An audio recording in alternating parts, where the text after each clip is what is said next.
So today I'm going to be doing quite a lot. Damn, I went off the page again. Damn. So what I gotta do is go to these official pages and let's have a look at the timeline. Right, let's really have a look at the timeline. You know, from when they first started posting. Yeah, May 2021. Now let's go over to Harris as well.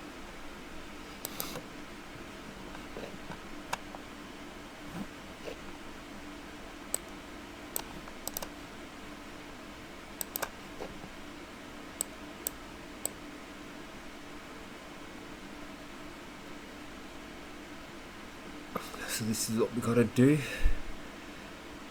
in order to see where this is gonna go. You have to go to the beginning and you have to analyze everything. Yeah, this takes too long. Let's just do it like this. Boom, there we go. So that's his very first tweet, April 14th 2021. Now another thing I've got to do is I have to retweet and say, yo, we are live, we are kicking, let's get this show on the road, sonny. So let's leave this open, let's leave it, generate link, copy. Let's get some people up in here.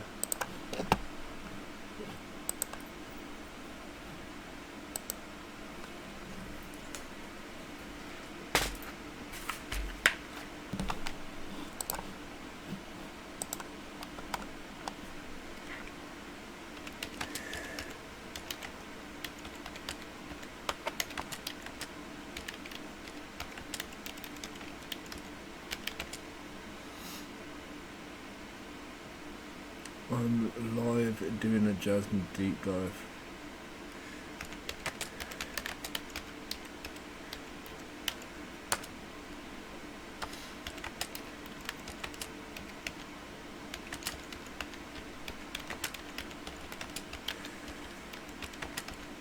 Hold on, there's my guy.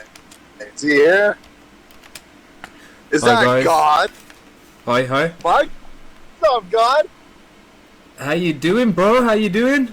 I didn't even have my headphones good. on, man. Merry Christmas and a Happy New Year, my friend. Ho ho ho! Happy New Year to you too, buddy.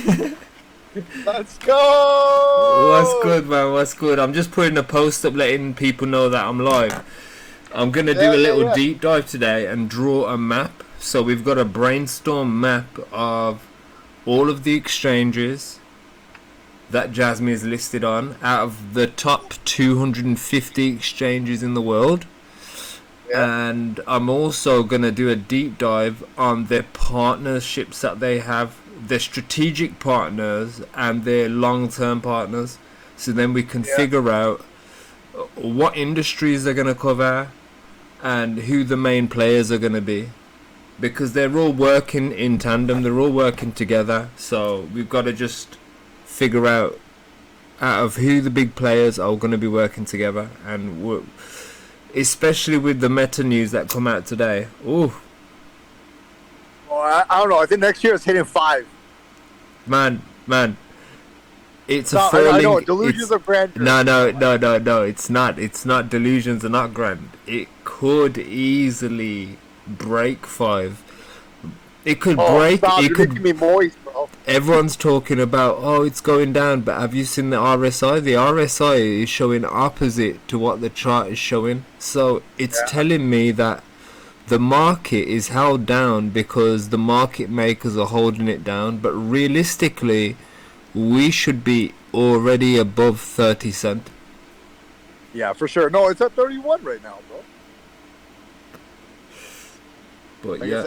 30 cents. Not cents. Oh, my bad. Less than a penny. Yeah. That's like almost 30x. Yeah, with 30x. What are you talking about, bro? It's way more than that, man. Yeah. I think even to a 4 cent, that's like 9, 12 times your money, something like that.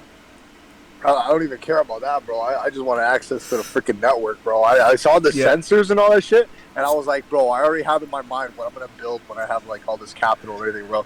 I'm gonna build out like the little dream project I had, because before it didn't work, and now it does with Sony sensors. Oh my god. Oh, Yeah, man. sorry. I think you'd be, if you hold enough JASMY, you would even be able to become a data broker or a data trader, because you have the coin that they're gonna need to exchange for the data. Yeah. So you can literally start a middleman company exchanging that data from JASMY. Oh, stop! You're giving me delusion of grandeur right now. No, this is the thing.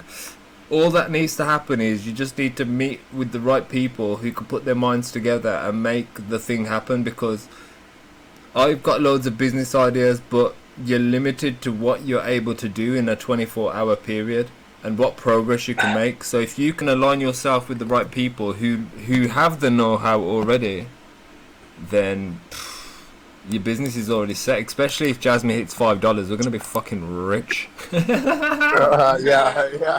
Like, Yeah. No VC funding, bro. No VC funding.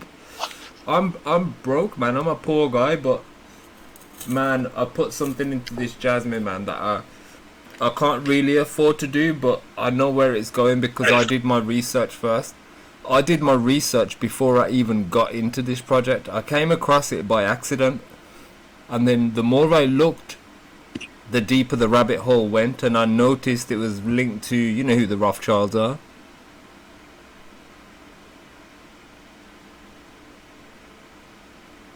Yeah. Sorry, give me a second. Just walking. There was basically advertising JASMY on the Rothschild Gold page, and the guy changed his name to Lord Rothschild after, and then I made a big debate about him and his history, well, family history and stuff, and he changed his name to Lord JASMY. He hasn't tweeted. We got the rock involved. He's called Lord JASMY now, but before JASMY was listed, he used to post about a lot of things like trade, gold, oil. Now he doesn't do nothing but JASMY, and he hasn't tweeted in like 6 months. So Really? yeah, he hasn't tweeted in 6 months. This is what I'm doing now, is I'm going to the JASMY management page, and I'm going from the very first post they ever did. I'm working my way up and making a list of each listing, each partnership as well. Wait there, I've actually got something as well here. Wait there, let me just put this up as well, because I made a list of... Wait there, let me just open this file up. I've made a list of the 250 biggest exchanges in the world, in order from the biggest to the smallest, and I'm gonna basically put a marker on every single one that JASMY's been listed on, so we can see what it hasn't been listed on, and we can even work out where those exchanges are located, what kind of places they cover, so then we can kind of see their strategic plan worldwide. I'm gonna do a real deep dive today. Oh, that sounds like fun, bro. But Like, I'm looking at like the percentages that Binance holds. They hold like 50-something% of the token itself. Let me like- just get my Here, let me page up. pull it, let me- There's the page with all the exchanges. Yeah, so in terms of like the holders, the top 100 holders hold 83.62% of the total amount of tokens out there. I Binance think they're big corporations, man. They're the biggest players in the world, I reckon. Yeah, I imagine. I see this one wallet that only buys specifically off like Bittrex. They buy like 26 million JASMY at a time. Okay, I'm trying to find this one tweet that they did. I don't know if it's a tweet or if it's on one of their pages, but they was talking about implementing this technology in all of their things that they make from now on. So everything's going to have some sort of IoT chip inside the technology. So if we can figure out who Sony serve? Sony is a corporation. Like, who are their biggest clients? Who buy the most technology off them? Because some technology companies only buy specific components. You know, they only need Yeah. certain chips that they have mastered. So if we can figure out what those companies are and what they specialize in, we can see how big this is actually going to be. We can see the turnover of those companies and things like that. You know. Yeah. Put I'm things- thinking, you know, Foxconn? Foxconn. Is that like news? No. I think Foxconn is the company that does, they do the hardware chips in Taiwan for, I believe it is iPhone. I think iPhone and Samsung devices, I believe. iPhone. Yeah. iPhone is Sony technology. Not all of the components, but some of the best components come from Sony. Yeah. Yeah. Come So out the of, or come out of Japan. They're assembled in China, though. Yeah, it's a company based in Taiwan. Yeah. They produce for BlackBerry, iPad, iPhone, iPad, Nintendo, PlayStation, Google Pixel, Xiaomi devices, and Microsoft's Xbox. I keep doing this. I keep going off the page. Okay, that's perfect. That's perfect. So Here, let me post a link to the chat in here. Give me a second. yeah. Everyone just post a link, man. Let me just change the window back to the JASMY management page. Yeah, I posted a link in there. That's Foxconn. That's the one company that does. They do the semiconductors, artificial intelligence, robotics, and autonomous driving. Which is why I think that like this company specifically is going to be working well with Sony because everything that they're doing works. Like, in tandem What with if each other. Sony is gonna create a new market? Because did you know Sony is creating a new semiconductor factory in Southeast Asia? This was a year ago, so it's probably already built and it's probably gonna be going into, you know, process soon. Yeah, because the company. Okay, so the Sony Semiconductor Solutions Corporation is partnering up with TSMC. I don't know who that is actually. Yeah, they're in Japan. They start operations in 2024. Investment to reach 500 million in joint venture with operations. $7 Is billion. Taiwan Southeast Asia? It's not Southeast Asia. It's specifically in Japan. Hey, how are you guys? Good. How are you, bro? I'm doing fine. Actually, I'm listening to you, and I just wanna add something regarding to the TMC something factory. It is a Taiwan factory, and you can consider it the factory of the world. Most of the chips of like civilian or military chips is made by this Taiwan factory. So United States already launched this factory in Arizona, and the other one is in Japan by Sony. So both of them of $9 billion, and so the Japanese will have a branch for this Taiwan, and now we have one in United States. And after the president visit last week, they expand the fund to 40 billion. So now United States and Japan will started to produce these chips on 2024. But the funny thing that I just read maybe today or yesterday, that Sony itself have another factory for chips specialized for phones. So now they are starting another chipset factory in Japan. It's only for phones. So this is the news about how Sony involved in semiconductors and technology, and this partnership with this Taiwan factory. But regarding their partnership, Sony itself have the most like advanced technology in semiconductor, and especially the one that we covered okay, in Twitter and in our Discord. It's about, they said it's the first in the world, which is a semiconductor, the first time that any company in the world make a chip with artificial intelligence. Okay, and this is like the application for this chip is is the limit, because when you have a chip built in inside it, artificial intelligence, you would even you can use it like in an offline mode. So it's really unique one, and it will expand the application for the IoT. So, and this is not like one sensor that they have artificial intelligence in it. They have like many things, and we cover it in the Discord and in the Twitter account. So Sony is the leader now in manufacturing the new technology for a semiconductor specialized in IoT. Nice. So they're basically the infrastructure for IoT. Yeah, actually, and this is not an idea.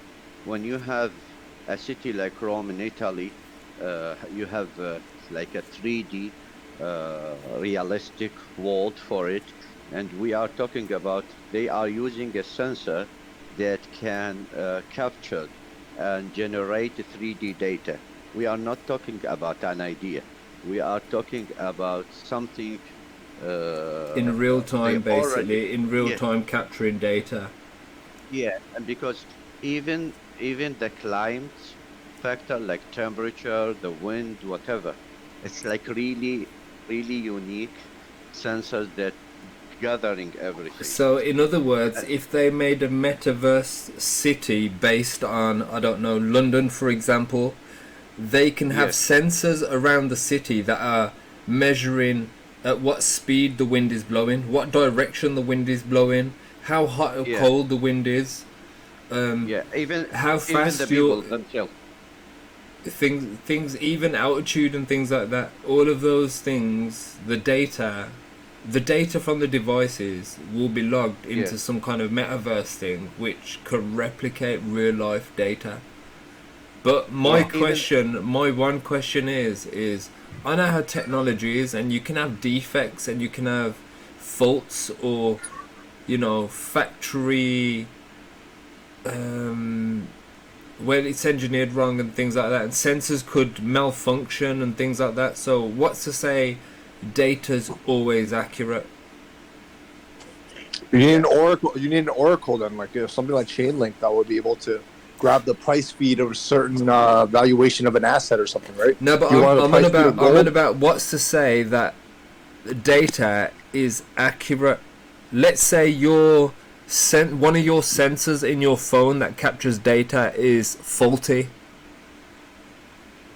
Yeah, I agree with you, but this is how the science is developing a process. So before we don't have anything. So when you have something roughly, okay, and because we are like in the beginning of the process itself, I mean, having something like by artificial intelligence, by all these technology, not involved by the human beings, it's like a fast way to gather the information. It's like the main idea that we are spend like a year talking about it is that data as an asset. Okay, the way that you gather data, it will make you like a leader in this industry. But the real industry is that we are transferring data to an asset. So how can you collect the data, and then after you collect the data, you have now the new concept of the open data. Because we talk about this. You collecting data, it depends on who it's useful to. Yep. That's what gives it value. Now, if it's not accurate data, it's not going to have value. Now, if you got very well manufactured sensors in very well manufactured devices, Yeah. then you're going to have more accurate data, less errors. So that data is going to be more valuable. You know, let's say your walking patterns. Yeah, let's say they measuring what routes people like to walk to work every morning. They can, using that data, they can make the bus routes better, more efficient. Yeah, You know? I agree with I agree with you. And actually, the video that I uploaded, okay, about the Italian city, exactly showing what you said exactly. Even they use the bus and the people who wait in the bus station exactly as you are talking now about it. It's exactly like how they will apply this technology on the transportation and other things. So I think I will I will upload it again or retweet it again, so you can so can people who are listening to us Yeah. can see exactly what we are talking about. Yeah, I think it's a really good idea. Yeah, definitely post it, because then it paints a bigger picture of what the data can be used for and why it actually has value already. It's just not shown. It's like we had a discussion earlier. I can't remember. Well, I had this discussion with about 4 or 5 people, and we're talking about how JASMY is seriously undervalued. You know, and that's a reflection on how data's undervalued. But is it undervalued if companies like Meta are getting fined? It just today I saw an article about Meta getting fined again. Last year, Good. Facebook got fined in the billions. They nearly went bankrupt. That's the reason why they changed to Meta in the first place. And it always seems to be around data. Just the article I read today was about Cambridge Analytica, but that's exactly what they went to court for last time.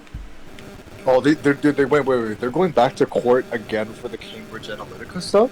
They're still doing it, basically. They're still trading. What? Yep. Oh my god. And Bro, that's- like that treasure trove that they have of data is is enough for them to set up multiple different companies. Well, this is what them having to go to court for Cambridge Analytica again, that only confirms to me that they must be making so much money that they don't care about the court fines.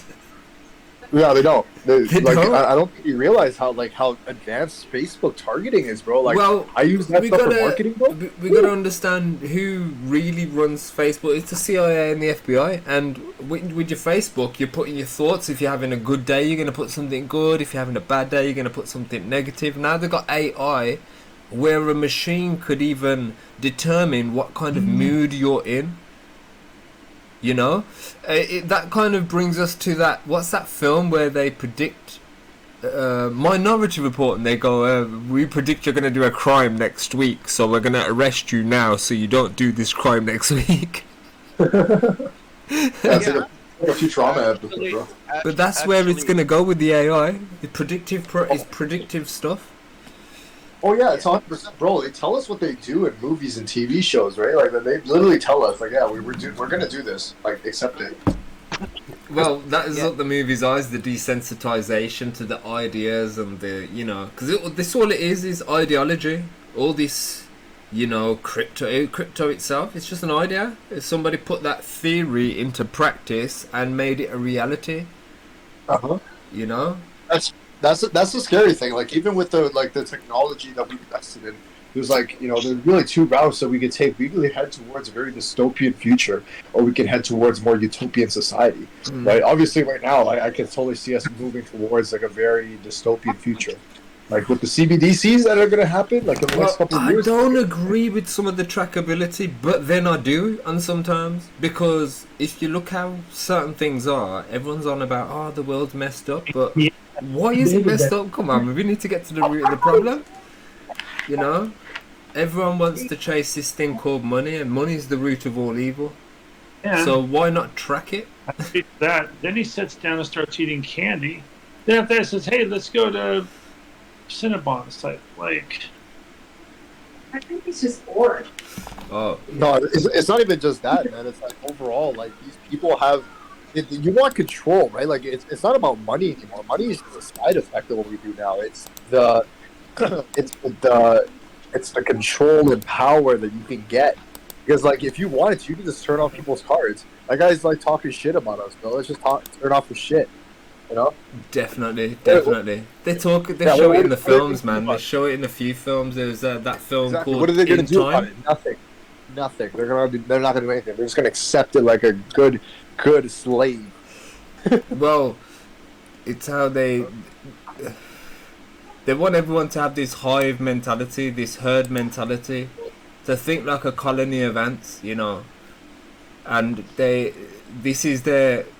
got rid of, back in the day we had slavery. They got rid of the whips and the chains, and then they had taxes and things like that. So you just have to, you know, you get in trouble, you get sent to prison, or you pay a fine.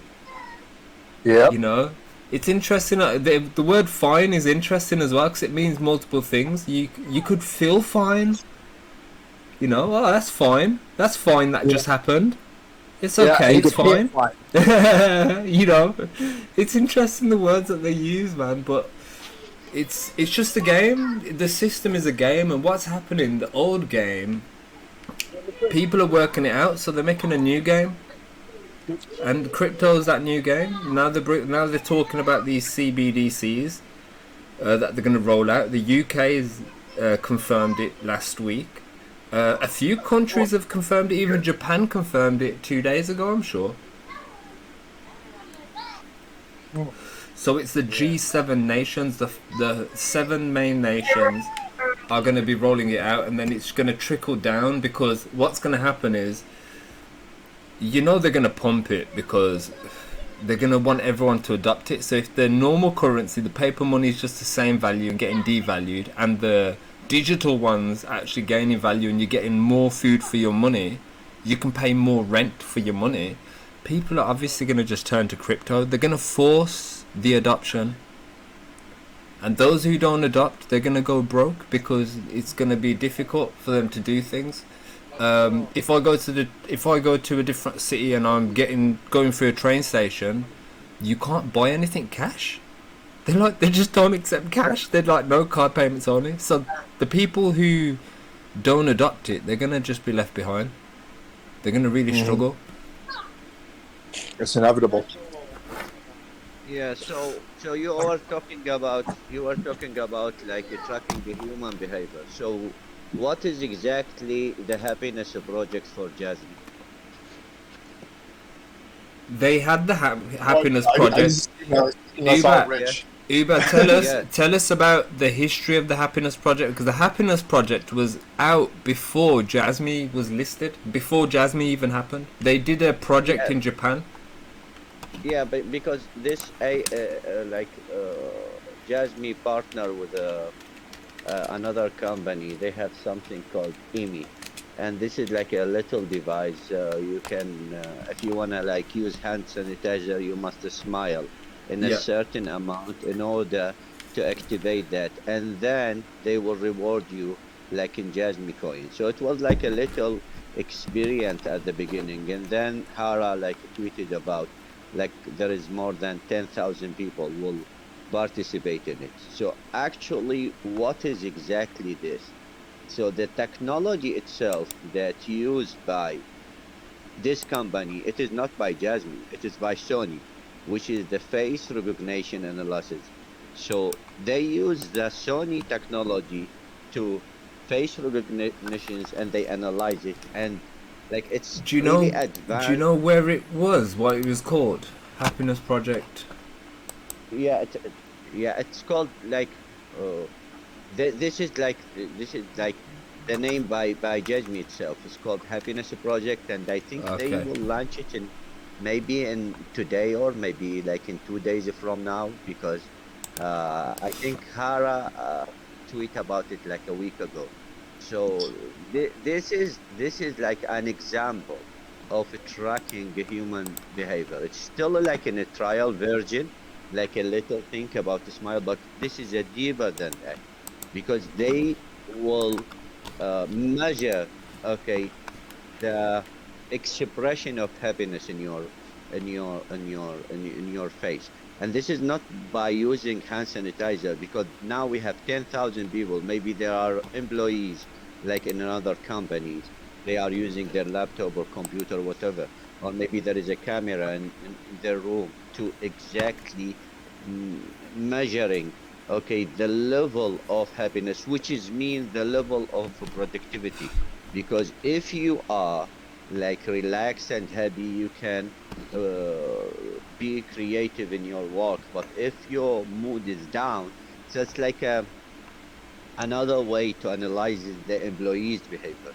So I think this is a good example. I mean, we talking about things, it's like look for others, like coming from science fiction movie or like a Matrix movie. Actually, they are doing that. And the technology that they are using, or they have a patent for it, is became a reality. It's not an idea. It is not in paper. The other thing that we covered also about this company called the Crypto Mall in Japan, which have the first think about hyper NFT. Okay, so we are listening about NFT. So what is NFT? Why the Japanese? I was wondering all the time why the Japanese government is really focusing on the hype, the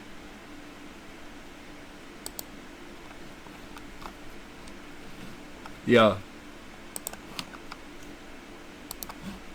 Eva. 23? 24. Yeah, they have 24. Yesterday have a big meeting in Japan, in Tokyo, with the Estonian companies and with other Japanese company about the use of Web3. So I will try to figure out what will be the outcome from this meeting. So this company have a patent. So what they make? They make something called hyper NFT. And this is unique. Like this is the first in the world that you have a hyper NFT. What means that you have a hyper NFT? That you have a combined NFT, the digital one that we know and analog one. So you have a physical NFT and you have a digital NFT, and they give example for it. So you have a bag. So this is the first time that you have a fabric chip, okay, in the bag or in the cloth or in any brand that you make. So it will be built in the fabric of the product, okay? And so it's okay, it's not a big deal. People make this sensors in the cloth when you go to shopping, but the lovely thing that they connected this chip with the blockchain technology. This is why we have something and this is they will use it to track all the fake products in the world. Okay, and I also like uploaded a video about that. I hopefully like people will see it. Yeah, because I had an idea with like a physical NFT, right? But like essentially, there's like little NFC chips that you can buy, and you can program them to be like on the blockchain and everything. So you can sell physical products with a verified like a blockchain certification of this is an authentic product, and it's relatively cheap and everything. It's just physical products with NFTs are kind of hard to work with, especially for the resale value, especially when you try to resell them. That's the only issue I think at most. Like if you're trying to, you're selling a physical product to somebody, you bought it on the blockchain, then you sell it to somebody else, and you got to send the product. That's where it gets kind of tricky. Yeah, actually, it's not about the value of the NFT. It's about the supply chain and the tracking the product all over the world. So the unique thing that they make something like in a micro vision, okay, it can build. They will use the texture of a product to make a chip built in it, and then they link it with the blockchain technology. So this is something unique. Like if you wear a T-shirt and it's gonna track you all over the world. So it's amazing technology, okay, to tracking and helping in supply chain process and in tracking fake product. So I think this is something unique, By the way, JASMY itself, one of their partners, okay, have a bigger project like in this regard. Yeah, man, Jasmy's definitely a huge project. I think this is why they kept it really quiet at the beginning. It's definitely getting more common now, definitely. I'm just posting and doing a bit of research while we're talking. Yes, so I tag you in the future about this Rome city. So Yeah.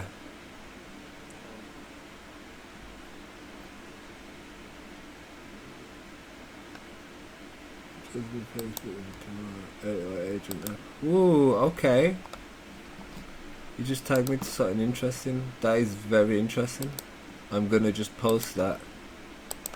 I'm gonna post this in the Discord. So besides us, I think there's other guys in the room. Stevie, Ragna, and Morgan. Would you guys like to say hello? No? Yeah, Morgan. How you doing, Morgan? Hello, Mommy. Hey, going down?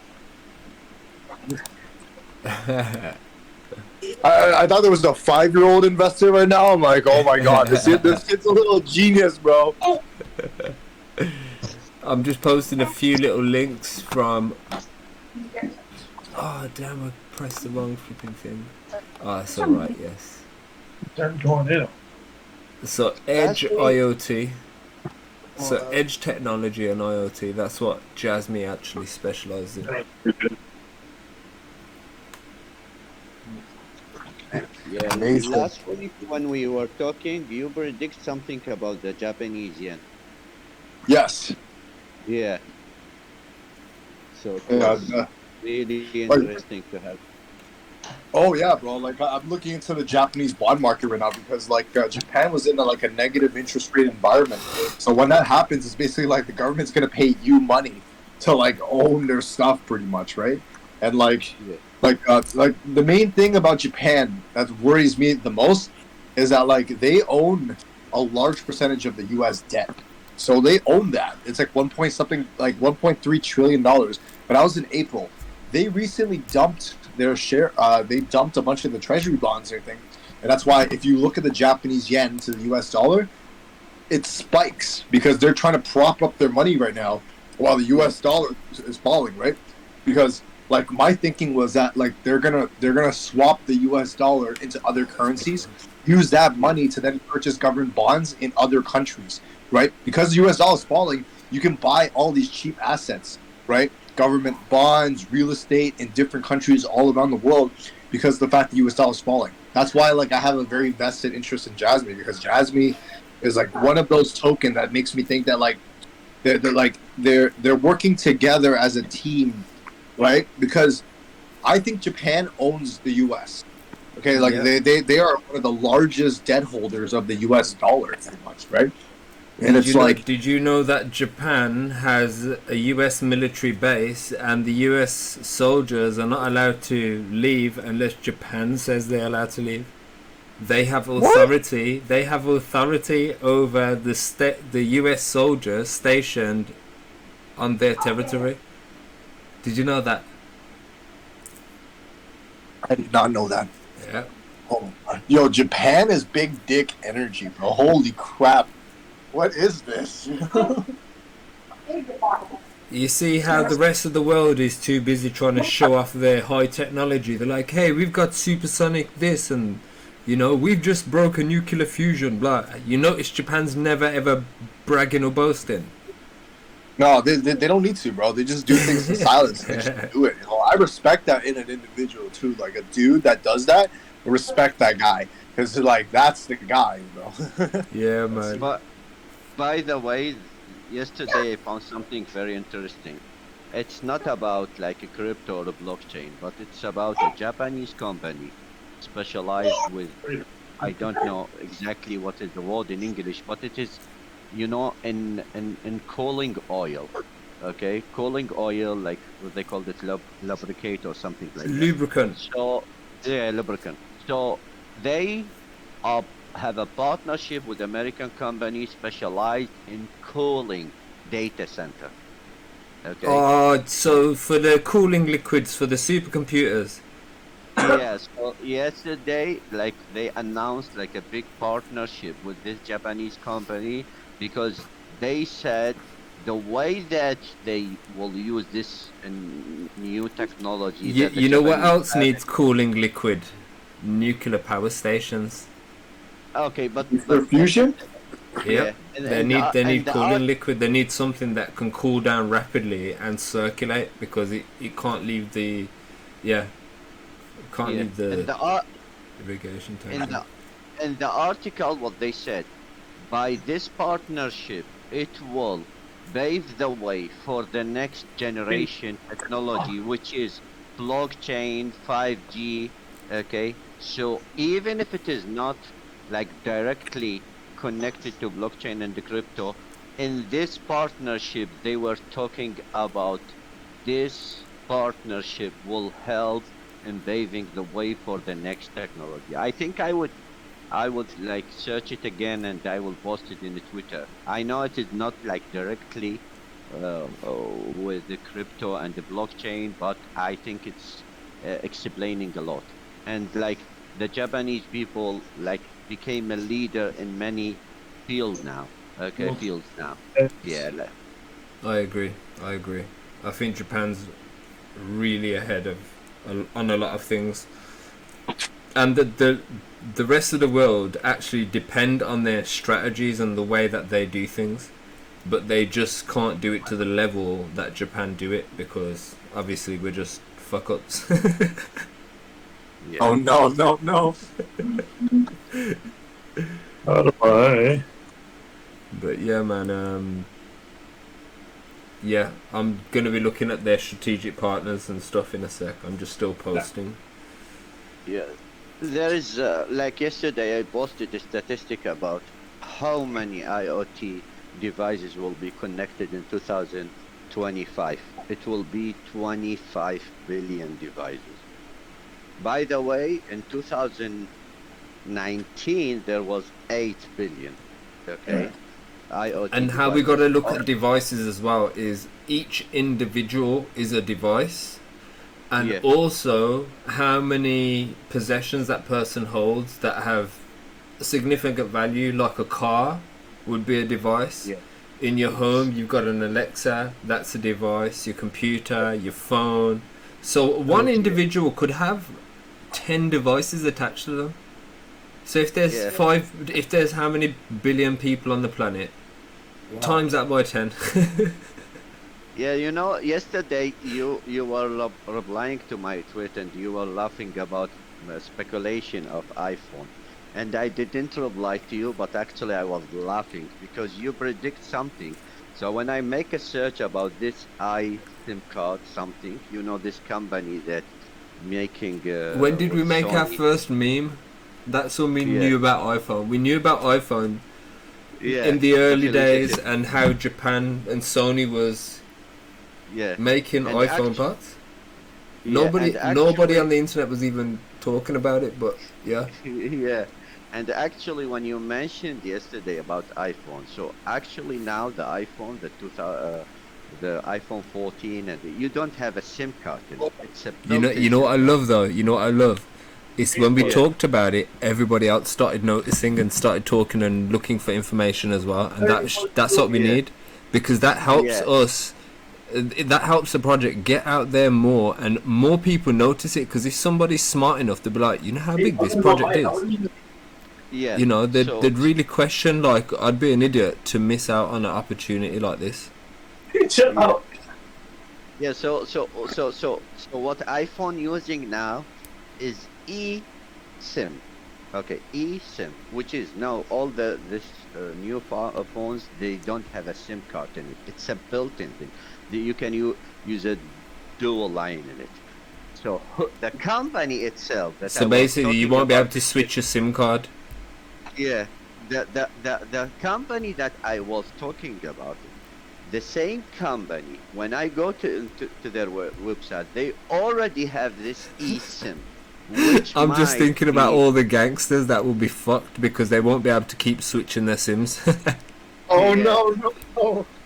Yeah, so this iSIM is Man, these companies advanced. think they're clever, man. I got it all sussed out. Yeah, What is he saying? eSIM? yeah, yeah. So you have eSIM, which is already used by this company, which is mean that you have like a built-in SIM card in it. But the new technology that they use it with AT&T and Sony and this company, which is iSIM. Okay, which is what means is they will have like integrated SIM card on the chip itself, and by doing that, okay, using all this mobile network like AT&T, Verizon, whatever it is, this is how they will track everything, and this is how Sony like have a new thing in the world what called they called it the smart label. Okay, so there is like a printed battery on it, so and it is disposable. So when you have like a package, you put this smart label in it, and I already also posted this video. They can track the package that you send from the time it's go from the factory until it's go to the end user. The lovely thing, it's like a little microcomputer. You can stick it on the package, okay, and use Oh, it's like a RFID chip. It's like a little Yeah. chip, and then when it's near Yeah. NFC signal, it will transmit Yeah. information. So Yeah, basically, every time you walk past the 5G tower, every time that bag goes past, Yeah. you know, these Like, 5G towers, that's like a grid.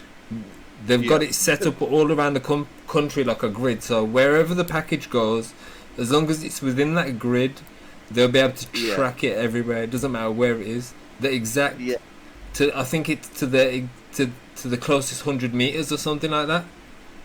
No. This is really whatever you have, like a mobile network. This is why AT&T partner with the. So this is like a really advanced technology. It's like you are transferring the data, like by using the GSM operator, which is the mobile network towers. So you will use those towers, okay, in to track everything. It's like became a phone and every package, because if you have your phone and you walk like because you are like connected to this tower, they can give your location, they can give the data about your Yeah. movement. But now this little SIM card will be in the smart label itself, so you have a And what is it called? An iSIM. iSIM, yeah. And It's very I uploaded- interesting what that name is. iSIM. Is it, you know, like iPhone? no, iPhone, no. iSIM, you know? No, Is it spelled no, the same way? No, the old technology is eSIM, and now we have a new technology which is iSIM. So it's about how can you integrate a SIM card on a chip.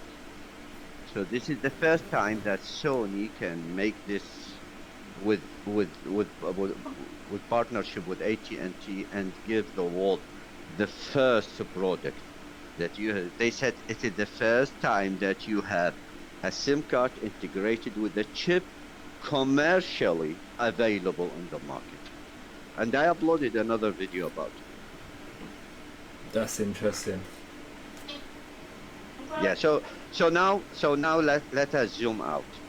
Okay, Sony providing like a really advanced sensor. Sensor will collect the data. Now Sony have a technology, okay, to send Okay, this so data. imagine, you know how different countries have different kind of mobile networks. Yeah?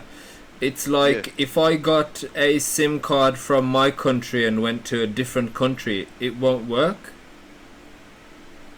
No, it will work like Google now. You have Google Fi, and if you have a Google Fi, it can work in 150 countries. So because Google is like connecting to because they have a partnership with all these team network in the world.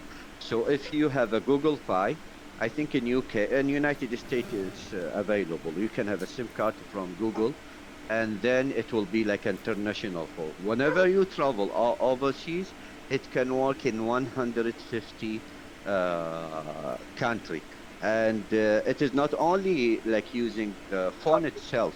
You will have an access for the internet, and your internet is not like in the country internet itself. It will be the internet from the origin country that you buy the SIM card from them. That's interesting.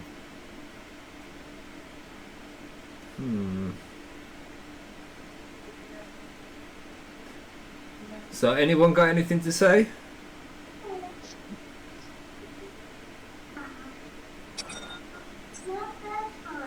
Yeah, Emperor? Sorry about that. I'm just smoking this joint while I'm listening to you guys talk. Yeah, man, I'm just rolling one. I'm just rolling me some, man. I'm just making some butter as well, man. Got me some can of butter. Can of butter? Yeah, oh, man. Lord. Man, bake me a cake. Yeah, I'm never eating baked edibles again. That's a terrible. I do. Oh.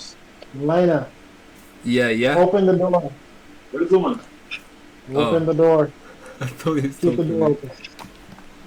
Yeah, I decided it was a good idea with a couple of my friends and everything. We had like a pound of shake, and then we turned that all into butter. And I thought, hey, it's a good idea if I eat just a whole bunch of these. I ate a whole bunch, and then I kept eating it. And then I thought, it didn't hit me, right? So I ate more. Oh, and then, no, they take about half an hour, 40 minutes to kick in. Oh, no. Yeah, no, I wasn't thinking that's the case or anything. I did it for a bit, and then I slept for a good, 24 hours, and then woke up still high. And then I spent about another 2 days still fried. But, yeah, I learned my lesson. You think you should eat more? No, don't eat more, bro. Yeah, man, I'm literally just, I've got the slow cooker on, I decarbonated it. But yeah, man. Yeah, PDL, personal data locker for international users now. Did you know that? I don't know that, bro, but it I was need to just find for out. Japan, but somebody sent me a link saying it's now available for everybody. Really? Yeah, this is good news. I'm gonna go check it out, see what it's all about. I've got one device free, so I might set it up on that device and just have a play around. I've got a load of JASMY, so I'll see how much it will cost. Yeah. Get me a data locker. And if it is available, we can check if it is a wallet or not. Because they said you must deposit a certain amount in order to make all the function in the wallet work. So let us understand exactly, because if this is what we were talking about, it's like you have a JASMY wallet, it's like XRP wallet. It would be like what they're doing with the companies where they can't sell it, they've got to hold a certain amount. Yeah, but the most important thing that they reach the time that they will launch their wallet. So this is the most important thing. Man, they should let everybody who brought last year have it for free. They should be like, Merry Christmas, guys. You guys get the data locker for free. You've been here for a full year. But yeah, man,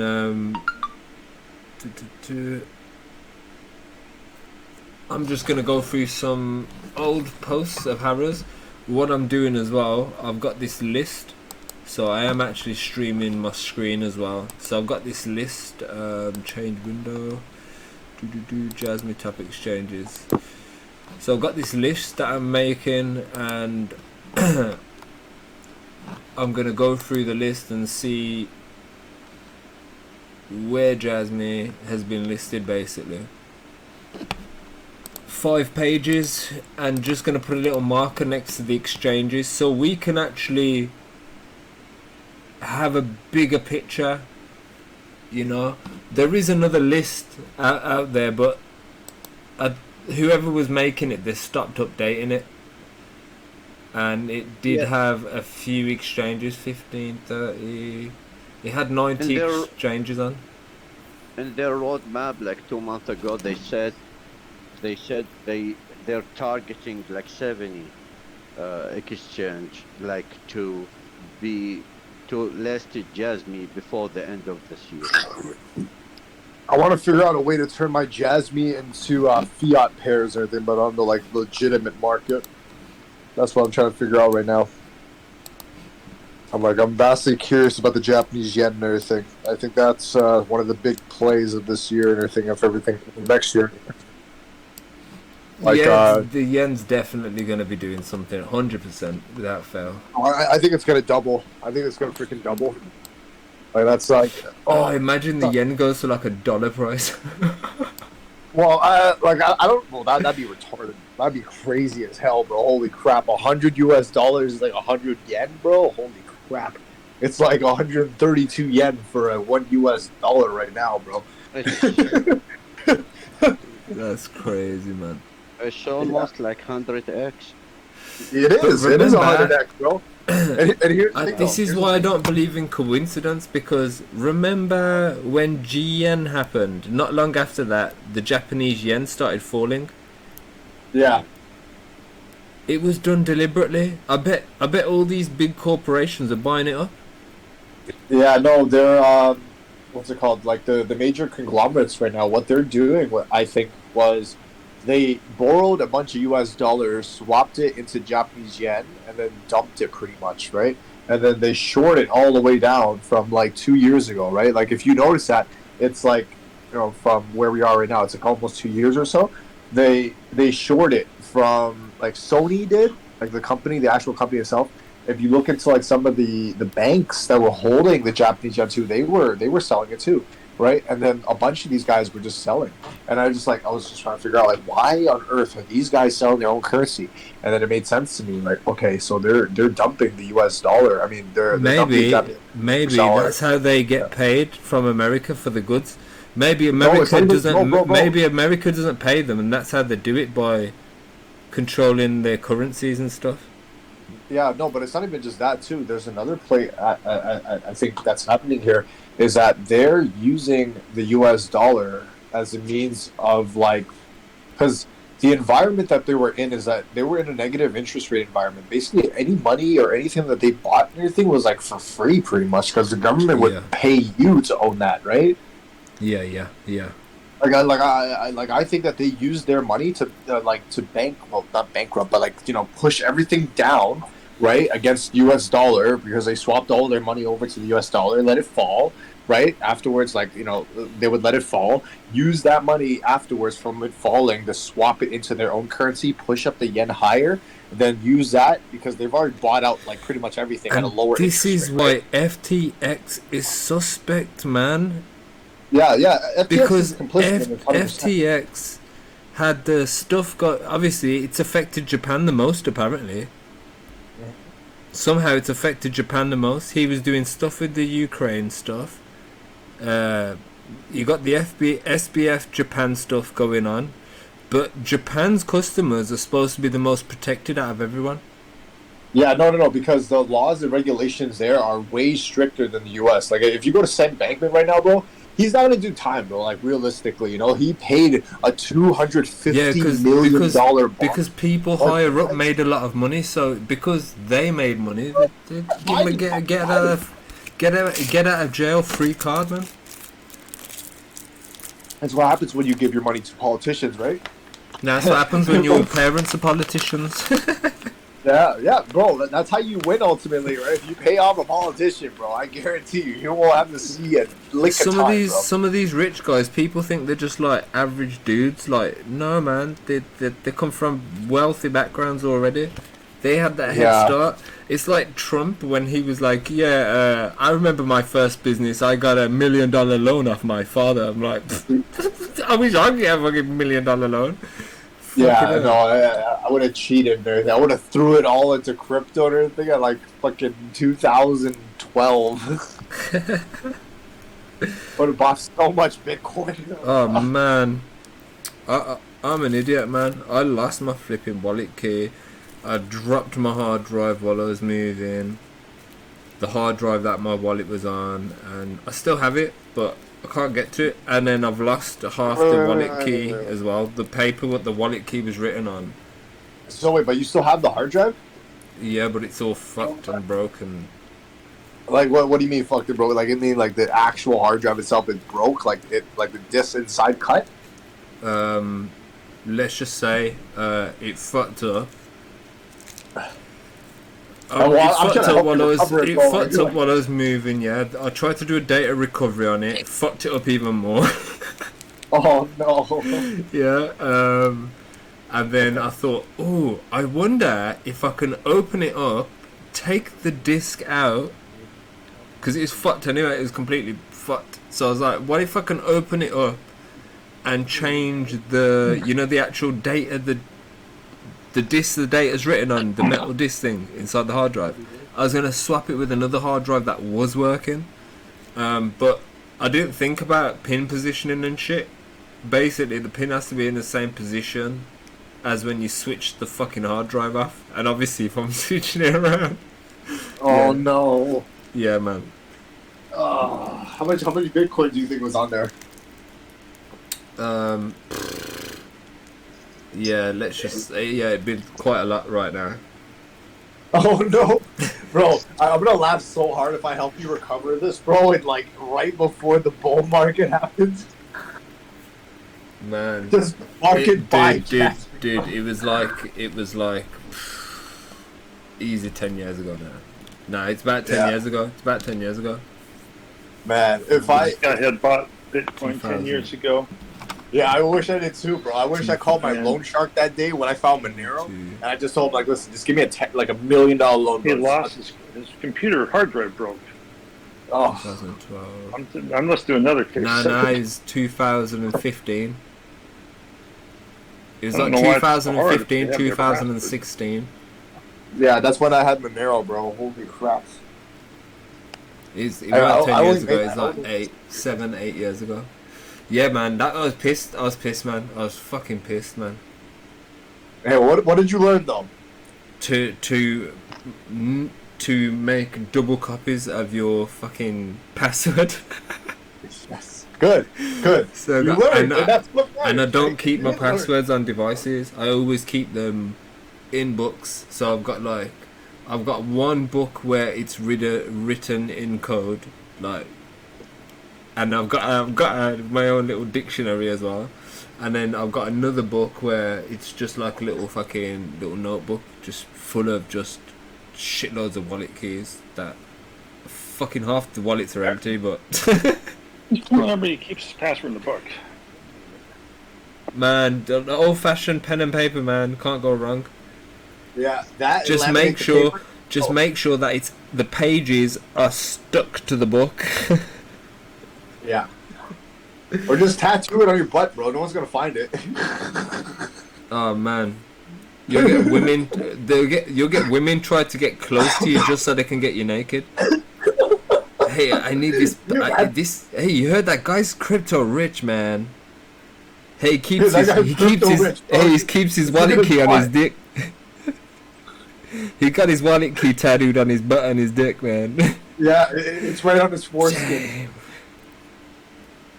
Yeah, man, you'll be getting invited to loads of parties, man. But yeah, man, just I'm looking at how many exchanges JASMY's getting listed on, what exchanges it's on so far, and how many exchanges are left. Well, what areas the exchanges are that it's not listed on, because some of these exchanges are from South America, Africa. They're going to be from all over the world. So by looking at where they have been listed, you can see the target audience. Yeah. What's interesting is that like they Yeah, never watching. listed FTFX, bro. What's that? Yeah, they never listed on FTX. That was the one thing that made me interested. I was like, yo, why didn't they list on FTX? It's like they But knew. had It's like they knew. Bro, they knew. I think they knew, bro. I really do believe they knew. They knew something was going on. You know, every time Bitcoin dumped, yeah. Like, You know when JASMY was at 30 cent. Yeah. Every watch time. it pull the ones off the one Wait I'm there, let me sitting. just turn this guy's Hang on. volume down a bit. When Bitcoin was at like 30 cent, every time, I mean not Bitcoin, when Bitcoin was falling, JASMY was falling like 10 minutes before Bitcoin started to fall. So it'd fall early, but then it would climb late. So when Bitcoin started going up, Bitcoin will move up first, and JASMY will have a delay before it has a pump. And we noticed that last year, but now things are different because we've got more holders, we've got more exchanges, we've got things like futures and stuff now. So there's a lot more things happening. Yeah, Welcome, there's a lot, guys. there's a lot more Welcome. money that can be made from this, right? Like ultimately, that's what it is. Because like, if you have futures, bro, there's so much money that you can make. Yeah, but Like these guys are gonna make retarded amounts of money if you. Oh my god, That's when it turns into gambling, though. That's when the futures is the gambling side of it, and the thing is, just like It's you can not make gambling. money. No. See, bro, it's not gambling if you have more money than everybody else, right? It's not gambling, bro. It's just Yeah, calculated but risk. just like you can make 20x, you can lose 20x. Yeah. You know, it's all part of the game, right? It's a risk. It's a gamble. Now It is. But I see where it could be lucrative. But like, it if you affects purchase the price, man. contracts, If you got enough Yeah, people no. doing futures, it does affect the price. It makes the price of JASMY go up and down. Definitely. Yeah, we it does. noticed it as soon as the futures options started opening up for it. yeah. But if you open up a position and everything, and you're, let's say you're using, I don't know, 10x leverage, it goes from here all the way to like $1 or something, and you got like freaking 100,000 spot JASMY trades. That's like $100,000 you're cashing out, right? Yeah. Like yeah, you, yeah. and like these guys, if they use a lot of, like, realistically, like if I have a lot of money, I would manipulate the frick out of this. I'm sorry to say it, but like that's just Oh the man, truth. you're, Like, I had a you're billion- tempting me so badly, man, because I've got a feeling I know when this is going to start to move up, and I think I know what price it's going to hit before it stops. You know, before people start skimming profits and stuff. Yeah, I think so too. But But it's all theory, bro. It's all like gambling, right? It's like, let's look at the JASMY book on like Binance. Okay, even if they own 50%, 50 something of the percent of the supply, they could move the book really easily to get it to like 0.006, which is like double the price. You only need like realistically like $1.3 million right now. yeah, I agree, man.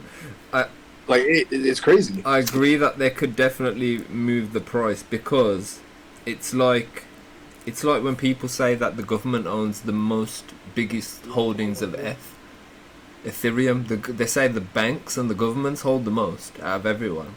So Yep. it's like they have leverage over everyone because of how much they have. It's like if you're playing Monopoly and you already own half the board, you've already got an advantage. Yep.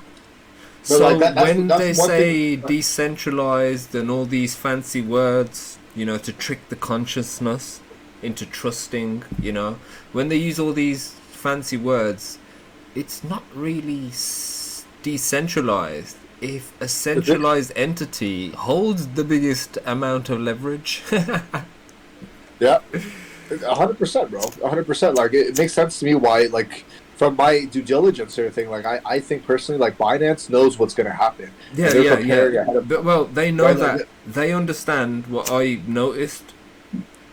Now, every single cryptocurrency out there, doesn't matter what coin it is, what is it made from, what is its fabric?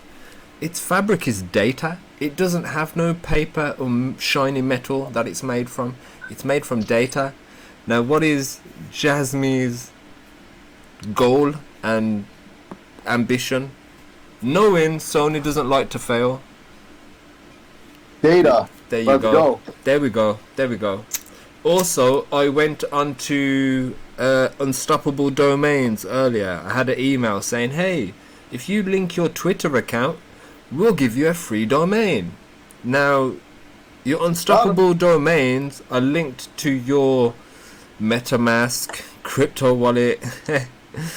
Yeah. Who owns Twitter? Yeah, they want to know everything, right? Like Elon that's Musk, why man. MetaMask, like, Elon Musk owns Twitter. He just bought Twitter. You can link Twitter to a crypto wallet. I did not know that. really? Yes, this is what I'm saying. I got a free. They're giving away a free unstoppable domain. So if you've got a Twitter account, you can get a free unstoppable domain. Website based, not website. It's like .nft. Crazy. Yeah, man. It's like a domain name, but it's a wallet at the same time. So if you want to send me money, you just type in mymedia.nft and yeah, man. It's supposed to be making things to be more peer-to-peer in the long run. Yeah. But I just found it interesting that Twitter was allowing that link.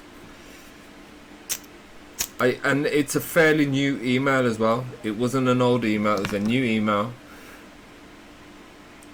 So yeah.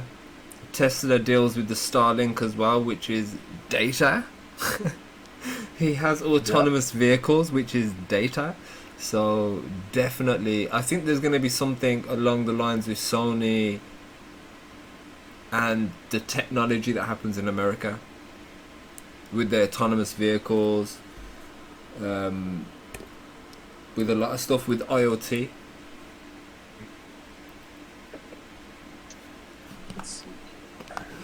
Uber, any bullish information? Yeah, till now we are just waiting for, as I told yesterday, that we need like some movement in the political environment because economy, like the traditional market, is suffering from a downturn. So we need the catalyst, like to make the stock market go up. Well, And this- I think we it'll happen in had Japan. one I think it'll yesterday. happen in January. I think we had one catalyst, which was the China and Russia talks about, Yeah.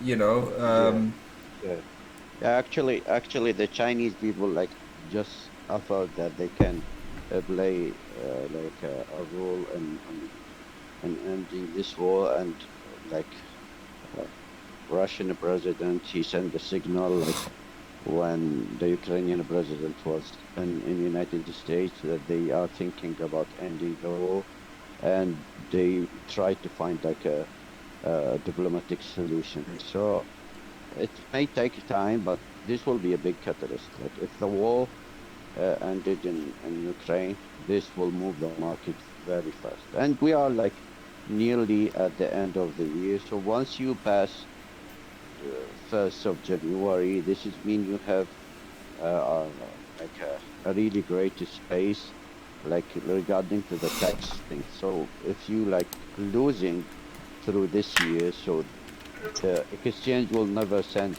to IRS that you make a profit. They will send nothing. So you still have another year to make some profit. So I think it's a tax games also. Like there is many things involved in this, like down the trend for the crypto market. So hopefully, Okay. we will have. So remember when I told you that the Ukraine war was also because Russian own most of the world's free ports, which are ports that don't charge tax. And what it was doing, it was taking a lot of business away from the West because people were going there where it's cheaper. And the UK has just announced that it's opening new free ports across the UK. So it looks like they have to give up on what they was doing and they have to just follow what everyone else is doing now. So that's a good sign as well that it could end the war. Let's see. Freeport opens today. Okay. UK's first new Freeport. It's their first Freeport. They've been taxing everybody. They're like, oh no, you got to pay a tax if you want these goods. But now, looks like it's actually going to be free. And that was dated the 19th of November 2021. Yeah. Yeah. We need like a, and also like regarding to Jasmy, I think we need a polish like a polish announcement from Japan itself. Okay, the Sony semiconductor, yeah, it's going to be producing image sensors and things like that. Experts new factory. Okay, it starts operations in 2025 or later, and could begin construction as early as 2024. Yeah, it's for the phones. The government's going to provide $3.5 billion in subsidies to TSMC joint ventures, chip plant, and Sony and Denso. Ooh, I need to look into that. I haven't looked into that company. Search that. And I'm looking at Binance right now. You can buy crypto via their credit card system, right? And you can pay with Japanese yen. what's that?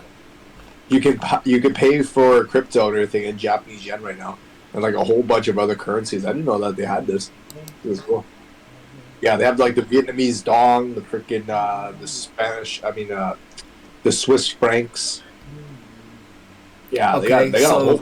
okay, listen to this. So Denso, for this chip new factory that they're gonna make, man, Denso Corporation is a global automotive components manufacturers. It's from Japan. After becoming independent from Toyota Motors, the company was founded as a Nippon Denso Co. So it's automotive vehicle parts, and by the looks of it, it's going to be like the sensors and the cameras and things like that in the vehicles. Yeah. And Let's go. Then we've got TSMC. That's a separate thing, so I'm just opening that up. The biggest catalyst for Japanese coin, will be the tax reform. The tax reform will push the Japanese coin, because there are two types of Japanese coin. Yes, you're right. Japanese, Uber, Some you're right. Japanese- It was Taiwan. TSMC is Taiwan Semiconductor Manufacturing Company. Yeah. So it is Do you know Japan that- and Taiwan. You're right. Yeah. Do you know that this factory provided 60% of the global need from the chipset and for civilian, and they provide 90-something% for the military uses. So United States or China, both of them depend on this factory on providing their chipset for also the military uses. So now when you have like alternatives, because there is like a lot of signals that might be one day China became crazy and invade Taiwan. So the global market will never risking like again their situation by making like a country threatening another country and threatening the whole industry. So now everyone like looking for alternative solutions. So Japan, United States. By the way, TSME now there is a new Germany also will have a factory in Yep. like so it's like I mean if Ukrainian war ended, I think it's They're peaceful. making it so to make their machines of the future and the robotics of the future, they're going to have these factories that are just going to build the main components. And they're going to be placed in the main parts around the world that are going to be using them. I think it would be smart to do that as well, because I don't see the use in, There's nothing in here. you know, where they make a part in this place, they ship it all the way over to this other country, to ship it to another country, to be assembled to another part, where it's shipped to another country, to be finished off, to go on the open market. It's too much logistics. Yeah. Way too much logistics involved, and that's too much cost as well. But it's probably why iPhone costs Sounds so like a much. logistical nightmare. Yeah, that's it, and it's probably why you know, let's say something happens with China fallout. China assembles the iPhone, so now they're not getting the iPhones assembled. That's put a delay on orders. Put the company in jeopardy. Stocks are plummeted. You know, things like that.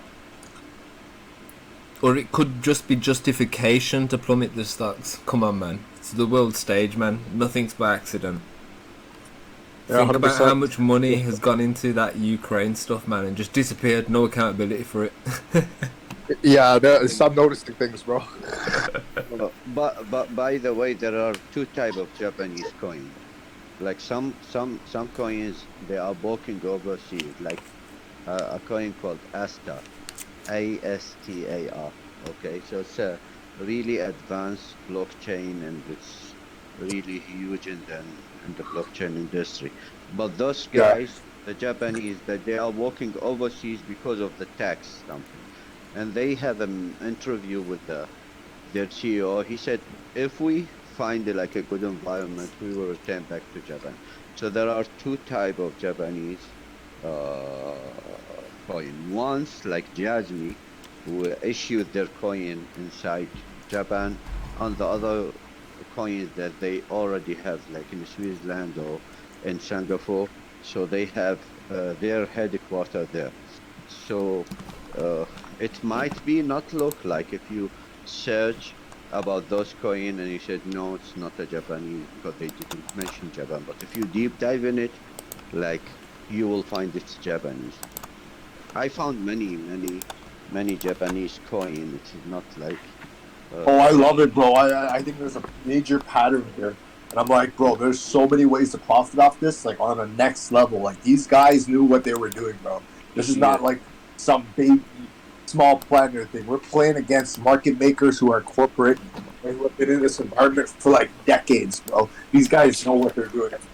Like, Man, the red and the green candle that we are using in the chart is made by Japanese. 100%. You know that? They created it, they invented it. It's made by a rice farmer in Japan. Like 300 years The ago. candlestick chart that we use rice. reading the charts. They made that. Oh my god. 300 years ago. Pokemon. 300. They made that. Tamagotchis. They made that. But by the way, the emojis that we are using made by Japanese. Oh, In fact, I'm sure that was made by Sony. No, yeah, I know, like if you search who made it, it's the Japanese. But the chart that we are using to analyze the market Minidisc. is it Minidisc was made by 300 Sony. to 400 years ago, like for the rice traders. Okay, so those guys know how to trade like really long time before us. That's crazy. I did not know this. This is blowing my mind right now. Yeah. Us guys was trading stocks and shares. Them guys were trading rice. Can you imagine, bro, going long on rice, bro? Yeah. Imagine explaining to people, oh, I'm a rice trader. It's like, wait, what? Yo, made 7 figures of futures. Did rice Bro, can you futures? imagine having figures from rice futures, bro? People like look at you, they're like, this guy trades rice? It's like, yeah, rice, bro. Yeah, You're not serious rice, bro. These guys are amateurs. You know, there is a story about a king. I think it was in India. Like Indian guy, he said, I will award you whatever you want. He said, I want like one rice. You know the chessboard. I want one rice. Okay, multiply in every chessboard spot. He was starting laughing about it, and he said, "Okay, give him." So the second day, his minister come. He said, "All the rice in the country is not enough for him." So because he used equation, okay, when you multiply the amount itself, it will be like millions of tons of rice. So he couldn't afford it, like to give him his reward. Oh, guys, I just want to let you guys know that we're gonna corner the market on rice. We are gonna be the monopoly of rice. The people are gonna call us Rice Man. Yeah. I'm just making a little chart, man. Just getting some of these logos and stuff, and seeing how it's linked. Crap, that. Yeah, the whole market is paralyzed. I mean, like the crypto, the stock market. So we need a catalyst. Otherwise, it will like. I think it'll happen in January, not right now though. Yeah, let us end this year. I think personally that there's one more major jump that's gonna happen in the future, and then after that we go on like a short bear relief rally. I could be wrong or anything, but like that's what I'm speculating on. Anything just because like some of the tax reform laws that are happening, like there's a lot of ways that if you're a corporate entity, man, you can profit a lot from this, man. There is a lot of like it's kind of crazy to think about. Like the level of sophistication of like trading on this is like a very high level 5D level type of shit. That's crazy. Man, one catalyst, like for example, like a trade catalyst, like if China and the United States have a new trade agreement about the tariff and everything, this will make the inflation go like down in one day. So there are many political or like economic factors can change the game. So now if we have like in the United States agreement with China, it will change the whole equation. 100%. Like I see there's so many little things that can happen, but I think the Federal Reserve is going to pivot. Like I really do believe that they're saying that they're not going to pivot, but those guys can change their minds on a blink of an eye. Yeah, because if the oil prices went down, if the tariff with China went down, okay, it will change the factor that affected the inflation. So this is how the game will be. So it can go like really fast. But yeah, what is the time exactly? Because we cannot zoom out enough. We don't have the enough statistic to know what is in the benefit of United States or the rest of the world. Like everyone is trying to protect themselves, take advantage from the situation. I mean, it is the Bank of Japan move was very calculated. Most of the economists that I was following, they just said it was really smart and fantastic move by Bank of Japan. It was cerebrized. They took the world like by cerebrized. But even with this, we didn't see like something huge like it affected the market because everyone was just keep the convo going. I'm just checking on my food. Yeah. Man, I'm just looking at the Japanese yen, bro, and there's like some derivative pairs that you can do like 1,000x leverage on. Obviously, that's a lot and everything, man, but like imagine these guys actually do what is like I speculate, bro. Oh my god, you catch that one position at 1,000x leverage. Oh lord, oh lord. Yeah, just catch it on the right day. Oh my lord. We talked about that. I said there is two economies. There is the world economy and the Japanese economy. The rest of the world is suffering from inflation. The Japanese is suffering from deflation. So what is worse sometimes to someone, it will be good for another person. So like we have two like people like moving in the opposite direction.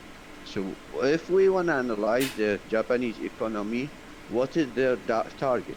They want to beat the deflation. They want the Japanese people to spend more money, okay? Because they even describe it as a lost decades. of an economy, because the people in Japan like keep cash a lot. They have like 7 trillion like worth of like in dollar, like they just like keep it under their hand. They just need them to spend more money. So we must like see exactly what is Japanese people doing to make the economy become more active. So like the US inflation, the Western country problem, it's a different problem from Japanese. This is why when we jump in JASMY and other project related to Japanese project, it was a smart move from us. We bet on something nobody bet on it. When we start to research and we found all this information, it was like really good decision from us, because now everyone talk about Japan. Okay, so imagine like, especially during those days, nobody was talking about Japan. Okay, everyone focusing on Bitcoin, Ethereum, the stock market in the United States. But now Japan became a main player. Now all these technology like related to IoT is from Japanese company. All these chips things is from Japanese company. So they didn't highlight it, okay, because this is the difference between the gamblers and investor. The investor, who is the person who make his research, study, predict in a scientific way, and the gambler who has just like a found information, not found information, he just like walk with the crowd, okay? So this is why Doge, Shiba went up, not because the first investor, okay, in Shiba and Doge was a smart guy. He know exactly it will go like 100x. But those people who, like me, who like just listen to the, whenever you hear, like when everyone talk about Doge or Shiba, this is mean the message, the media campaign reach us, which means that you are really late. You are really late. So what we did with JASMY, we started from like zero level. Nobody until now, there is no like big influencer in it. All these like guys who have a YouTube channel with 1 million, 2 million followers, they didn't mention JASMY.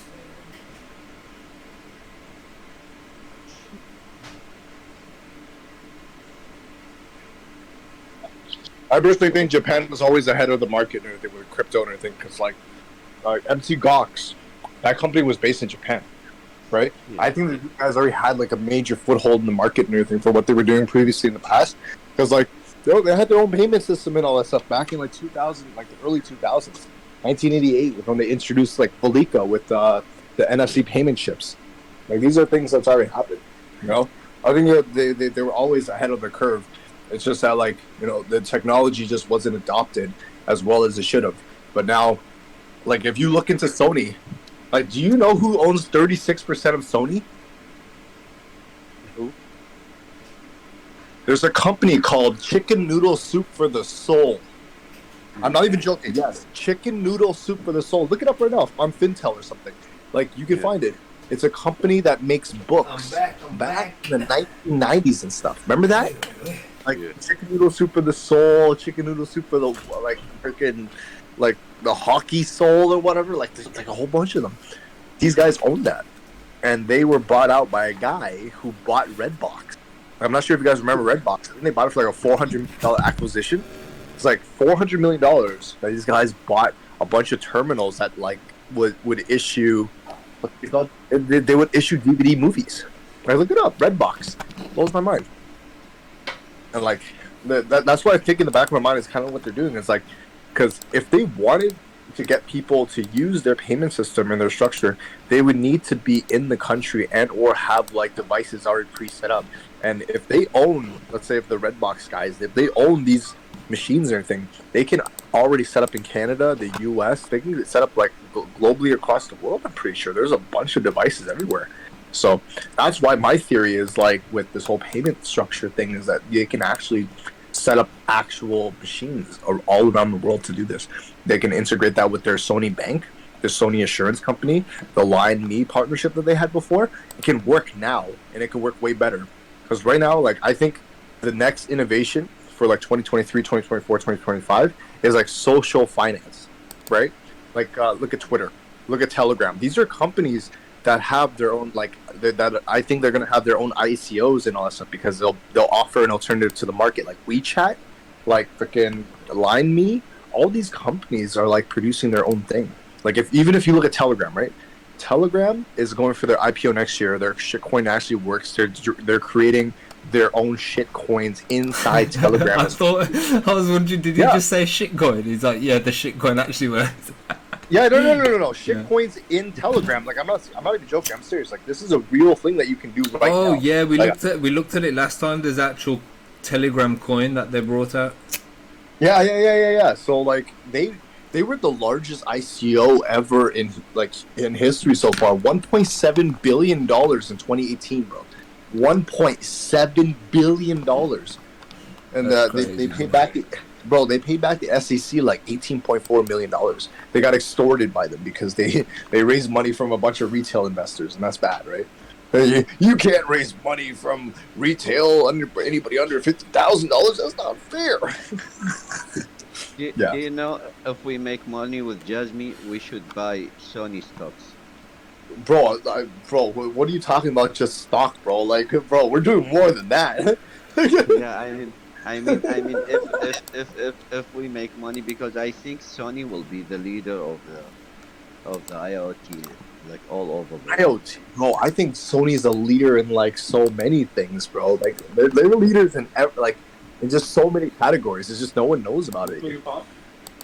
Yeah, because this is, some people like make like advanced technology, but at the end of the day, you need like a really company like who have a marketing strategy and the end user. Like you see the TikTok. Like TikTok tried to enter the United States market because it became a threat for our economy. This is why we said, hey, stop it. And yesterday you see the news that they leaked the data not leak the data. They use like individual data to track some journalist or something like that. So like Elon Musk. There's a kid who is tracking his flight data and stuff. Yeah, Elon Musk said it. He said, I found in Twitter that they are use free access to this open AI, and he said I stop it because they should pay money. Okay, so like, at the end of the day, like, there are major companies in the world. They will benefit, okay, from this technology. The Japanese people don't wanna replace, like, how can I say, exchange roles with the main player. They know exactly who they are and what is exactly their position in the world. So they are the smart guy. They are the IT guy. He can get like a good salary, but he cannot like be the master of the world. You say that, bro, but I think there are people trying to be masters of the world as we speak, bro. It makes sense to me, man, but like, damn. Let's just say people like Elon Musk is the equivalent of a king back in the day. No, he's just individual, right? No, just the power that they have and possess. The power of influence, the power of controlling people's thoughts and what people see. They can say, oh, look, we're getting rid of the bots. That could be a false sense of security. The system's been lying the whole time. His family's got enriched off the system, so what's to trust anything that any of these rich motherfuckers say? Just saying. Yeah, look at Kevin O'Leary, bro. Kevin O'Leary told everybody, don't buy Bitcoin. Bitcoin is poison. And then he's secretly just accumulating in the background, bro. Yeah. I'm like, bro, what the hell? What the hell's wrong with this guy? Yeah, because they have inside information. Their job is to keep everyone poor while they stay rich. Because the rich guys are like, it doesn't. The rich guys are like, yeah, you can come with us, but you just got to help us keep everyone else poor. You ever watched Aaron Russo's very last interview? Yeah. Which one? The one with what's his name? That fucking guy who does that talk show in America, man. Got an annoying voice. Alex Jones. He does an interview with Alex Jones. Yeah. And he gets killed after this interview because he exposes, like, obviously he got inside information about all this technology that's coming out now, all this IoT shit. He's talking about it in there. He's like, yeah, everyone's gonna have these chips attached to them. And the Rothschilds, the Rockefellers told him, don't worry, man. Your chip's gonna say, fuck you. You can have a fuck you chip saying, if you get pulled over, the cops won't even bother you, man.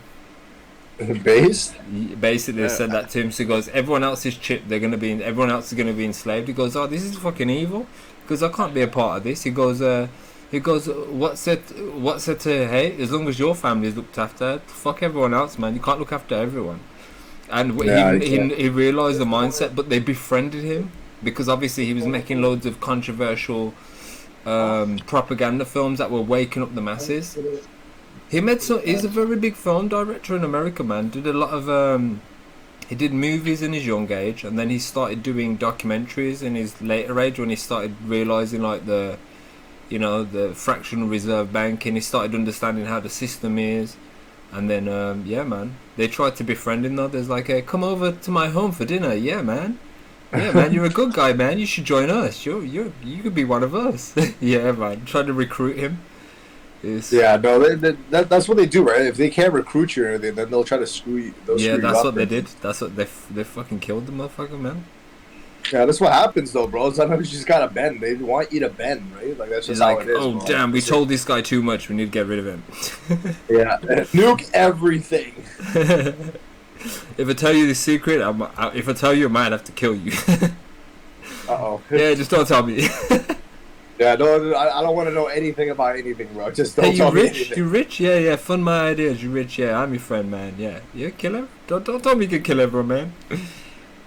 Just don't kill me. Like, look at Andrew Tate, bro. Andrew Tate got canceled and everything because of what he said and everything. I don't really see anything wrong with what he says. He's not saying, like, Man, the geezer makes his fucking money off strippers, man. Come on, man. Hey. Stripping is not easy, bro. But yeah, man, this is society's in a way. It is, you get shadow banned and stuff. But it's like with me, I don't really care about growth too much. I've never been one of those guys who are like, hey, follow me and I'll follow you back. Hey, I don't care about the followers. I literally made this Discord because we started on YouTube. We found this gem. There was nobody making any information on it. So what we was doing, deep diving information. We came across Uber, and we made this place, man. We got a lot of interesting people with a lot of knowledge. We had definite insiders from JASMY join the server. They were saying things, and we can tell they was using Google Translate, man. Because no Westerner uses the words that they was using to describe things. But bro, can you imagine people just checking social sentiment by listening to Discord calls or anything and using Google Translate to translate? Yeah, man. And we had Spy's only young, man. Spy's only just turned of legal age and stuff, man. So he's a young kid, but he's clever, man. He's really good at research. He's really good at finding, like, unique information.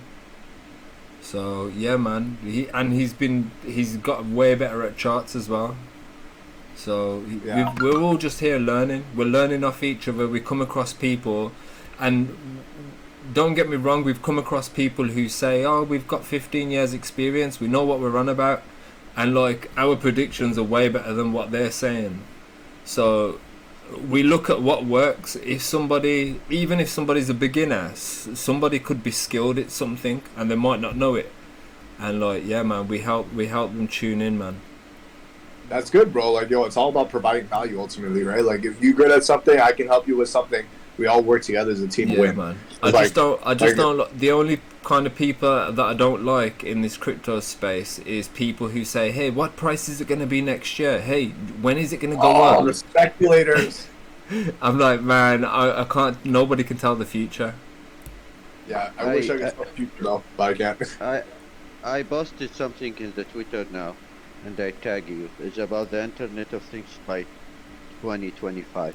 Yeah. And yeah. I'm Like right literally- now, I'm looking at the Japanese yen, and I'm looking at like FTX. Like FTX is supposed to give all the users a refund, right? We need to get all of those users from FTX over to us. But the only issue is that like when they Okay. do get paid back, right?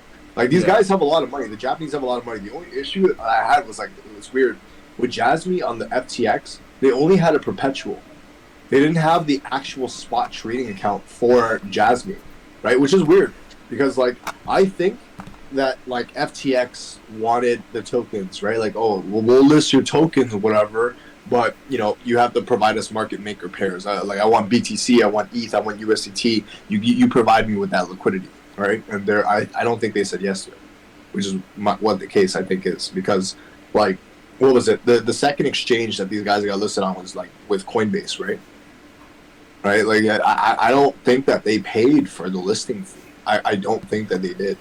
I think they got like listed, and these guys didn't even pay for the market maker pairs or anything. Like they actually paid themselves to buy the token JASMY pairs or anything, right? Like each one of the US dollar pairs for Coinbase. I think they actually bought it. They didn't actually pay like because when you go through like let's say if you run a project, you would provide like these exchanges with liquidity. You pay them like a certain amount in a fee. So you pay them the listing fee, which is like 250 grand or whatever the amount is. Then you give them $250,000 in JASMY, $250,000 in ETH, $250,000 in JASMY, and then BTC, or whatever the amount is. But I don't think they paid for that. I don't think they paid for it at all. Like none of it was actually paid for. They never needed to pay. And that like I don't know. That makes me curious. Like if these guys are that big, they don't need to pay. Like that's awesome. Like they got that much money. You know, Yeah, I yeah. have an idea about FTX and Luna. So whatever happened, like behind the scene, I mean, like for FTX and Luna, what will be the outcome? It will be like the crypto regulation. And why we are in the safe zone? Because like the Japanese coin is already regulated, and the rest of the world looking to the Japanese way how to deal with the crypto. So the FTX office and our branch in Japan didn't suffer like the other FTX like all over the world because of the regulation there. So this is how it will be. If FTX and Luna case will move on, the outcome will be like really restricted regulation. So this will affect the rest of the coins. Like many coins will be wiped, okay, but what we have will be like a really good catalyst for us because JASMY is already came from a country they passed the regulation test, okay. So we need this regulation. At least we became more comfortable about trading, about dealing with the crypto. I know it will be like an earthquake if this something happen, but we shouldn't afraid or scared about it or panic because we already invested in a coin that it is already regulated. But like, why would you need to regulate it? You know, that's my thinking right now. Is like, if you're regulating it, that means that you can take loans out against it, right? You can do things with it. You can take out loans on it. That's what I'm thinking is the case here. No, regulation is necessary. You cannot run the world, okay, by little kids, okay. They give them. I'm not talking Yeah. about that. Let's say this, okay, theoretically. Let's say that JASMY is $1. And then they take that money, they take it as a loan at $1. Do you get what I'm saying? So now you have, let's say you have $1 million JASMY. Your $1 million JASMY is now worth $1. You take out a loan at it, 5% interest rate, whatever, right? That shit. Imagine that shit falls. You got to pay back the amount in JASMY rather than the US dollar variation. So you took out the loan at the top, bought it at the bottom again. We bought. Now you have profits. That's what I think is the case here, bro. That's what. I That's can smart. agree with you. That's smart, man. That's smart. Yeah. I like that. I like that. But you know, the dollar, the yen, whatever, it depends on the gold. Okay, but JASMY value will depend on the data value. So it's a different concept. Which is currently really undervalued. Currently, it's really undervalued. Yeah. So whatever.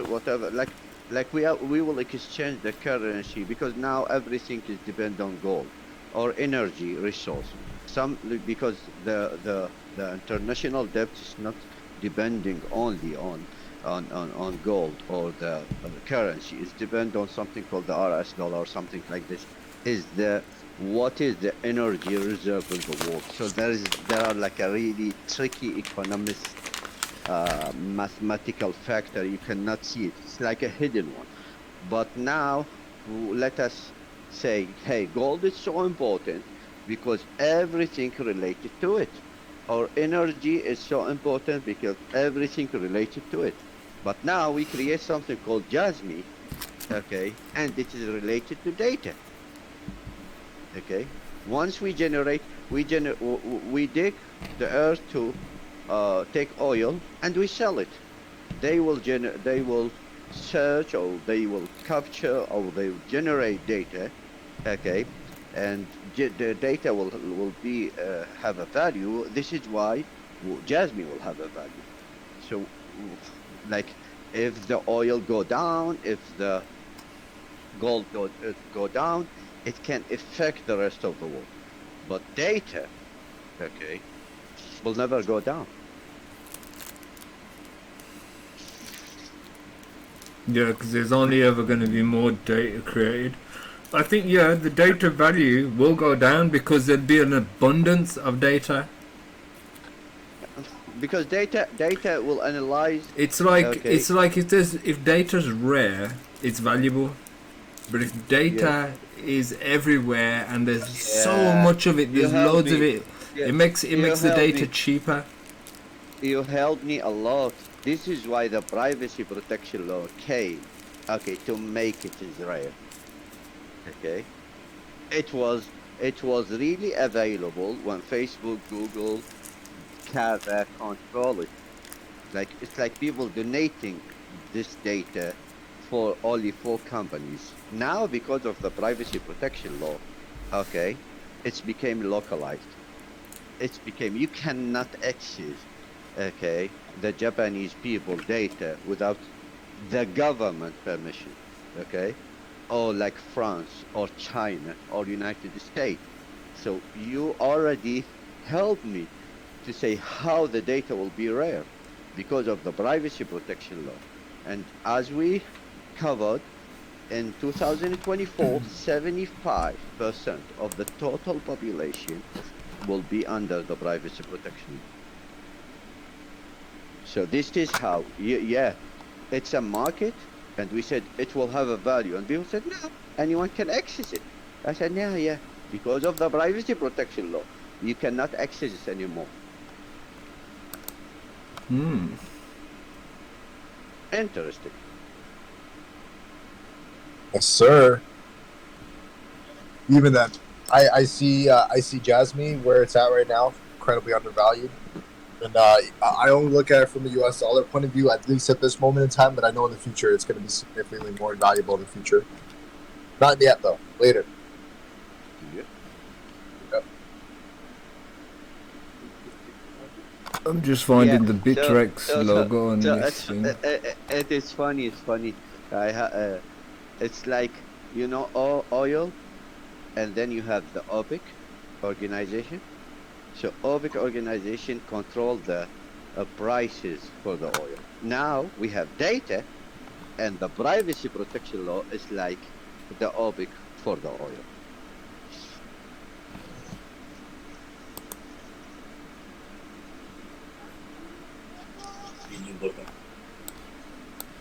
Guys, I wish I can stay with you, but I have something to do, and if I have time, I will jump in again. Okay? Yeah, man. Thank you so much. Man. Okay, enjoy your night. Cool, man. Take care, man. Take care. Bitrex. At 305, Trotter 58, Morgan 28. Would you guys like to say hello?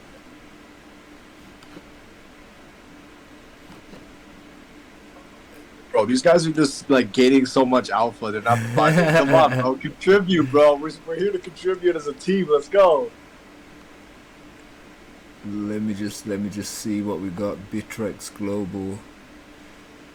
I'm building this list basically of all of the exchanges that JASMY has been listed on.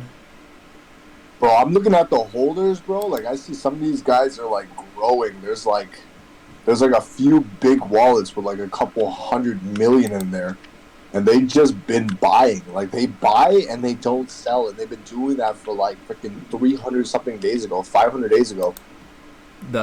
Yeah, some of the fucking JASMY that's been getting brought is just crazy amounts. Yeah, I just like, can't afford no more, man. I just can't afford. I gotta think about the next few months, man. Yeah, man. I've just got ahead of my bills and things a little bit. Yeah, well, like, you know, take profit when you need to and everything, but like ultimately, like, I'm here for the long term. I haven't took any. I just let it do its thing. Yeah, like, I'm looking at this one wallet, right? This one wallet's been buying from Bittrex from like 56 days ago. They bought consistently, then they transferred 100 million over to a new wallet, which is the 776 million wallet, which holds about $2.4 million in there. This wallet has been buying consistently since 44 days ago. Consistently, I'd say like close to 26 million of these JASMYs are bought from this one guy from one exchange. Like, he's bought like all of the supply. There's one wallet that, like, the wallet now has like 218 million in there, but this guy has bought all of them from this, like, the entire page up to like 40, 50 days ago or something like that. It's just one guy. It's legitimately just one guy buying 25 million, 26 million at a time. Blow my mind. Yeah, man, some crazy amounts, man. Crazy amounts. Yeah, like, I'm just trying to. I am stacking, but I can't really afford too much, man. I'm doing what I can manage, man. Hey, you know what? Listen, bro. You, like, the fact that you hold any is a value in the first place. Like, ultimately, like, I believe in JASMY because my left hand itched, and then I started digging deeper, and I just figured out like this is the one, you know. And then, like, the one thing that I noticed across a lot of these like wallets, right, is this token. It's an exchange called Tokenized Exchange, right? They're based in Singapore, but every single one of the major wallets with a large amount, they have this token in there. And I think, like, in the back of my mind, I'm thinking that this is like the market maker, right? Like, TKX is the token. Let me send you the wallet. Oh, I'm sure we looked into this before, and it's a market making token. Yeah, it's the market maker in Japan, right? I mean, in Singapore. Here. It's an AMM though. It's automated. No, it's not an automated. It's a centralized exchange, bro. Yeah, what's this? There's an automated market maker on JASMY though, I'm sure. No. I'm talking about TKX. It's a centralized exchange that's based out of Singapore, right? Here, let me pull up the website for it right now. Feel free to share your screen if you want. I'm on my phone right now, but I got my laptop beside me. Hold up. Yeah, so I posted there. That's Tokenized Exchange, right? You click on that and go to the exchange. It's a centralized exchange that was operated back in 2018. It seems that, like, they're based in Singapore. They got a Singaporean dollar pair, and they got a bunch of tokens on here. But the weird thing is that, let me pull this up right now. I don't think they have JASMY. Unironically, I don't think. But why did they send a whole bunch of these tokens to every single big wallet JASMY holder? It makes me like, I'm like, well, why would you do that? It doesn't make sense to me, right? I don't know. I think that there's something going on here, as in like they're utilizing this book to do something, but I don't know exactly what. Because they've been around since like early 2018, I believe it was. And after that, you can see like there's not much liquidity per se that happens. But I noticed that they're spread across all of the largest wallets, all of them, right?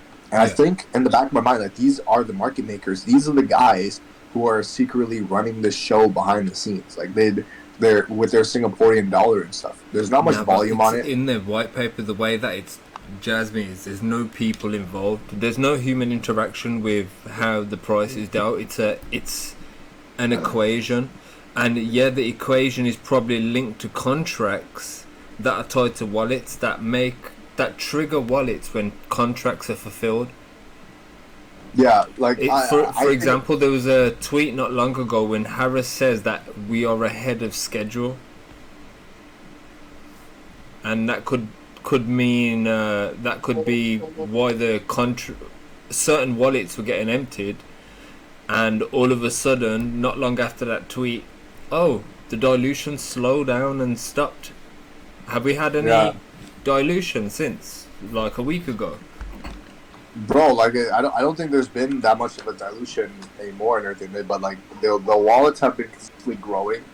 They like even the rich list is going up too as well. Like Binance owns 55% now. They spread the money out a little bit more, but like the top 100 holders hold 83.62% from November 24th to December 23rd. The wallets have been going up to like 41,715 from 38,976. Right, like I don't know, bro. Like I like some of the big exchanges are like accumulating more as well. Like Coinbase bought another 134 million. MEXC has bought another 62 million, and yeah, that's what I can see so far. But like a lot of these wallets are just accumulating. They're accumulating a lot too. I'm looking at this list of exchanges, and some of them are like just coins. I didn't know certain coins were actually exchanges, like Deepcoin. Yeah. There's a whole bunch of them, bro. There's a whole bunch, and I think they're associated to each other. They're like it's like a communication tool that they're using. Like there's Deepcoin, there's tokenized exchange, the TKX. There was another Japanese gaming one I remember, but I don't have the name off the top. Waziri. I'm not sure. I can't say yes until I know for sure. Give me a second.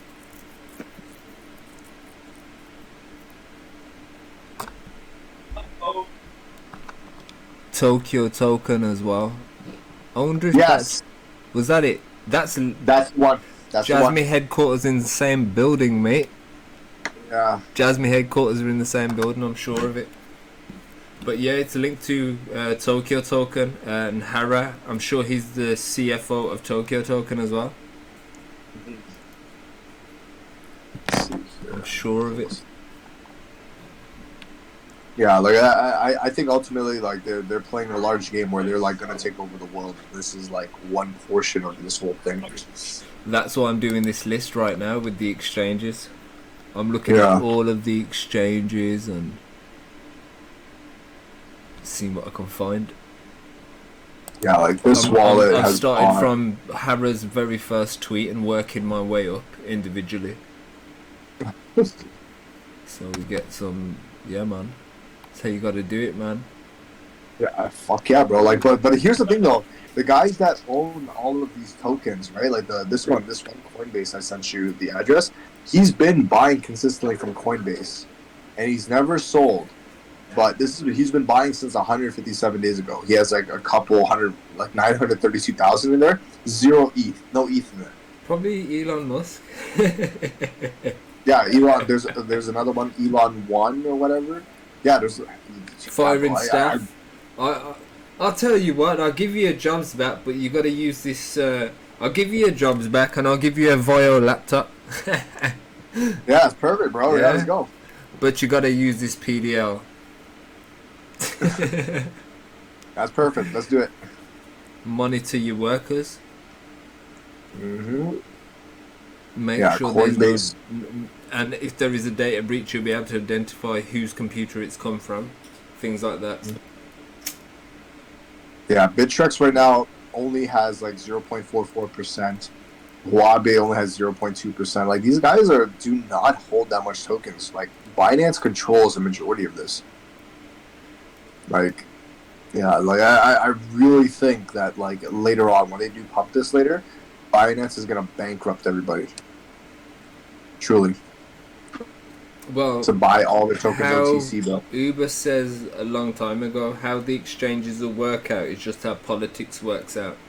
It's gonna narrow it down to two main players. So there are going to be two main exchanges. Could be Coinbase and Binance. Who knows? One of the big players could fall, and another big player could rise, and then there could be two main players, and then you'll have like a few smaller exchanges, but there's only going to be a handful. Yeah, I'd say around the world there'd probably only be 100 exchanges. I think Binance has their foothold in there. I think they're gonna do well. How many countries are in the world? Those are probably going to be the main exchanges. Each country is going to narrow it down to one. Yeah, like I got my eye on. I got my eyes on a few of these exchanges, but I think with the way that Coinbase is going to be run, I think that they're going to be bankrupt. But then they're going to get the FDIC insurance, right? And me and Spy had a little talk about Binance the other day. We were saying, wouldn't it be a big curveball if Binance was the one to fall? I don't think so. I like Binance is liquid, bro. Like it's not really a worry about what funds are safe. Yeah, funds are safe, bro. It's How not safe, like bro? You know, it's not like FTX. FTX was like screwed from the very beginning, right? Like those guys. Yeah, but they were leveraging people's funds. So bro, I don't understand how they got liquidated, bro. Like it makes no sense to me, bro. I don't get how an exchange is just like a bank that can print money near enough, yeah, and they're not monitored. So they're not monitored as in if they've got shitloads of money coming in, yeah. If you're a company and you've got other people's funds, you shouldn't be gambling at all.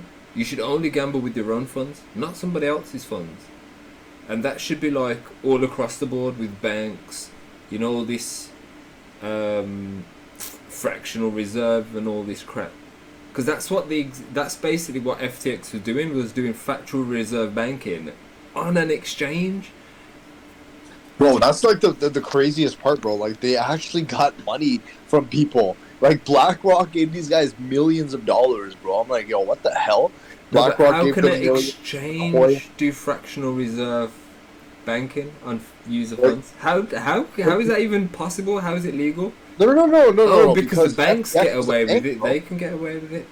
And No. FTX was a bank, bro. They had their own bank. Yeah, they had their own bank. That's how they got away with it then? That's how they got away? Yeah.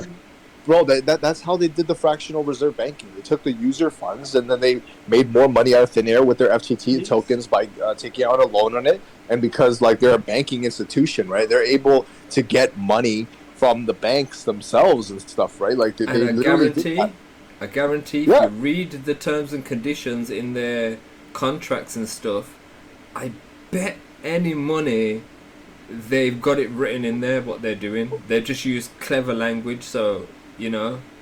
And some of these things are like 50 pages long. No one's gonna sit there and read 50 pages unless you're a real nerd.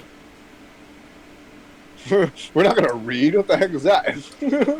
Imagine there's people out there who are actual real nerds and they're like, no, we've got to read the terms and conditions before, and they just went through life without having anything. Cause they're like, nope, we're not falling for that. Right? Blows my mind.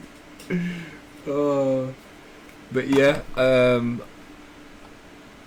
looking at some old posts, man. There's some real gems, you know, the very first posts that Harry first posted. Man, some of them are gems, man.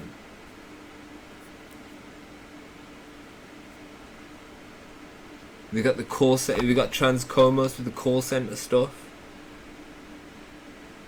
And what I do as well is I occasionally post interesting things that come up from JASMY's partners. I sometimes post those things in the Discord because it's to watch JASMY, you have to watch what their partners are doing also.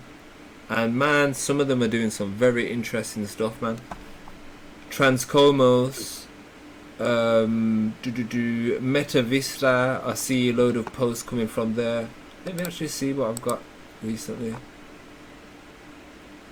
Oh yes, Uber's posted some real gems. This is some old stuff that we found last year. But it's a theoretical map of how big things are actually going to be. The Internet of Things by 2025, they expect 25 billion connected devices, $1.1 trillion in revenue opportunity. Man, Imagine.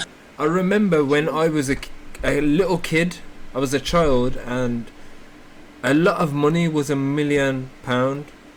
Man, in the last 10 years, it's become $1 billion to become rich. Now it's going to be $1 trillion. The wealth gap is going to be crazy in the future. What do you mean the future? Shit. Now is the future. Oh, now's the future. Oh, no. It's now? Nah, I'm joking. Bro, like the wealth gap right now is absolutely ridiculous. Yeah, what I just said right now as I'm speaking is becoming the past. Yeah, like it's inevitable. Like I think we're headed towards like a very feudalistic time, bro. Yeah, digital feudalism. I've been saying it for a whole year. I can see where it's going, and I can see what they're going to be doing, and I can see why it's going to work as well, because this generation have deliberately been softened up and dumbed down specifically for what they are going to do now with these devices and shit. And why nobody's going to realize it is because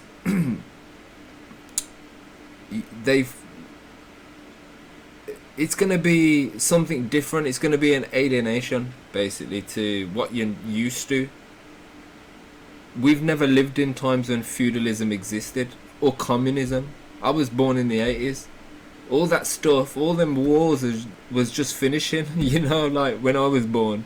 Those old wars were finishing, so all that oppressionist stuff was dying down and the world was becoming more free. Now it's... What the heck? Now it's going to be, hey, we know where you're going. We know what you ate yesterday. You know? Yep. We know how many steps you did, even if you didn't. We know if you went exercise. We know if you went to the gym. Who you was with. What you did and what you spoke about. What you're thinking because of what you're looking for on the internet. What you're interested in, what things make you happy, what things make you sad, what kind of films are you interested in, could determine what kind of a person you could possibly be. Do you watch a lot of crime stuff, gangster stuff, or do you watch psychological stuff? You know what I mean? It could tell a lot, but this is why it's dangerous and dumb at the same time, because just because you watch a film does not mean that you're a certain way. You cannot predict anybody else but yourself. I can only tell you what I'm thinking and what I'm feeling. I can't tell you what somebody else is feeling or thinking. Neither can a machine. And everyone's fooled at the point where they think computers are actually smarter than humans. It's the people that made those damn things. So, yeah, man. I understand the technology, I see where it can be useful, but then I can also see where it can be exploited, and yeah, I just don't want to be a part of the exploitation side of it. But everything else, man, like with JASMY anyway, as an idea and a concept, I think it's a good idea, man. Love it. You get, especially the part where you get to hold the data that is generated by your devices, and you get to choose if you want the third person to obtain your data to do what they want to do with it. You know? Oh yeah. And Uber says something about a year ago about this kind of concept is going to eliminate the whole idea of filling out a census form. Because your electronic devices and the sensors built into them will do it for you. You will never even have to fill out a job application in the future. Do you know what I mean? You got your data PDL, we did all your information, your job history, your work history, your educational history, your health conditions. It's beautiful. Yeah, you It's go also to the scary as hospital. hell. You go to the hospital. They don't have to look for your records. You just scan your flipping phone on the flipping thing, just like you do with the NFC. Yeah, you know, contactless payment. Just like you do that, you just walk up to the thing. Yes, you don't even have to speak to the nurse or the woman. You just tap your phone. Boom. They know exactly what they need to do that day. Instead of, you know, mistakes and things like that. Oh, we got things mixed up, the wrong records. There's going to be no issue. There'll be no excuse for error. Unless the computer makes an error.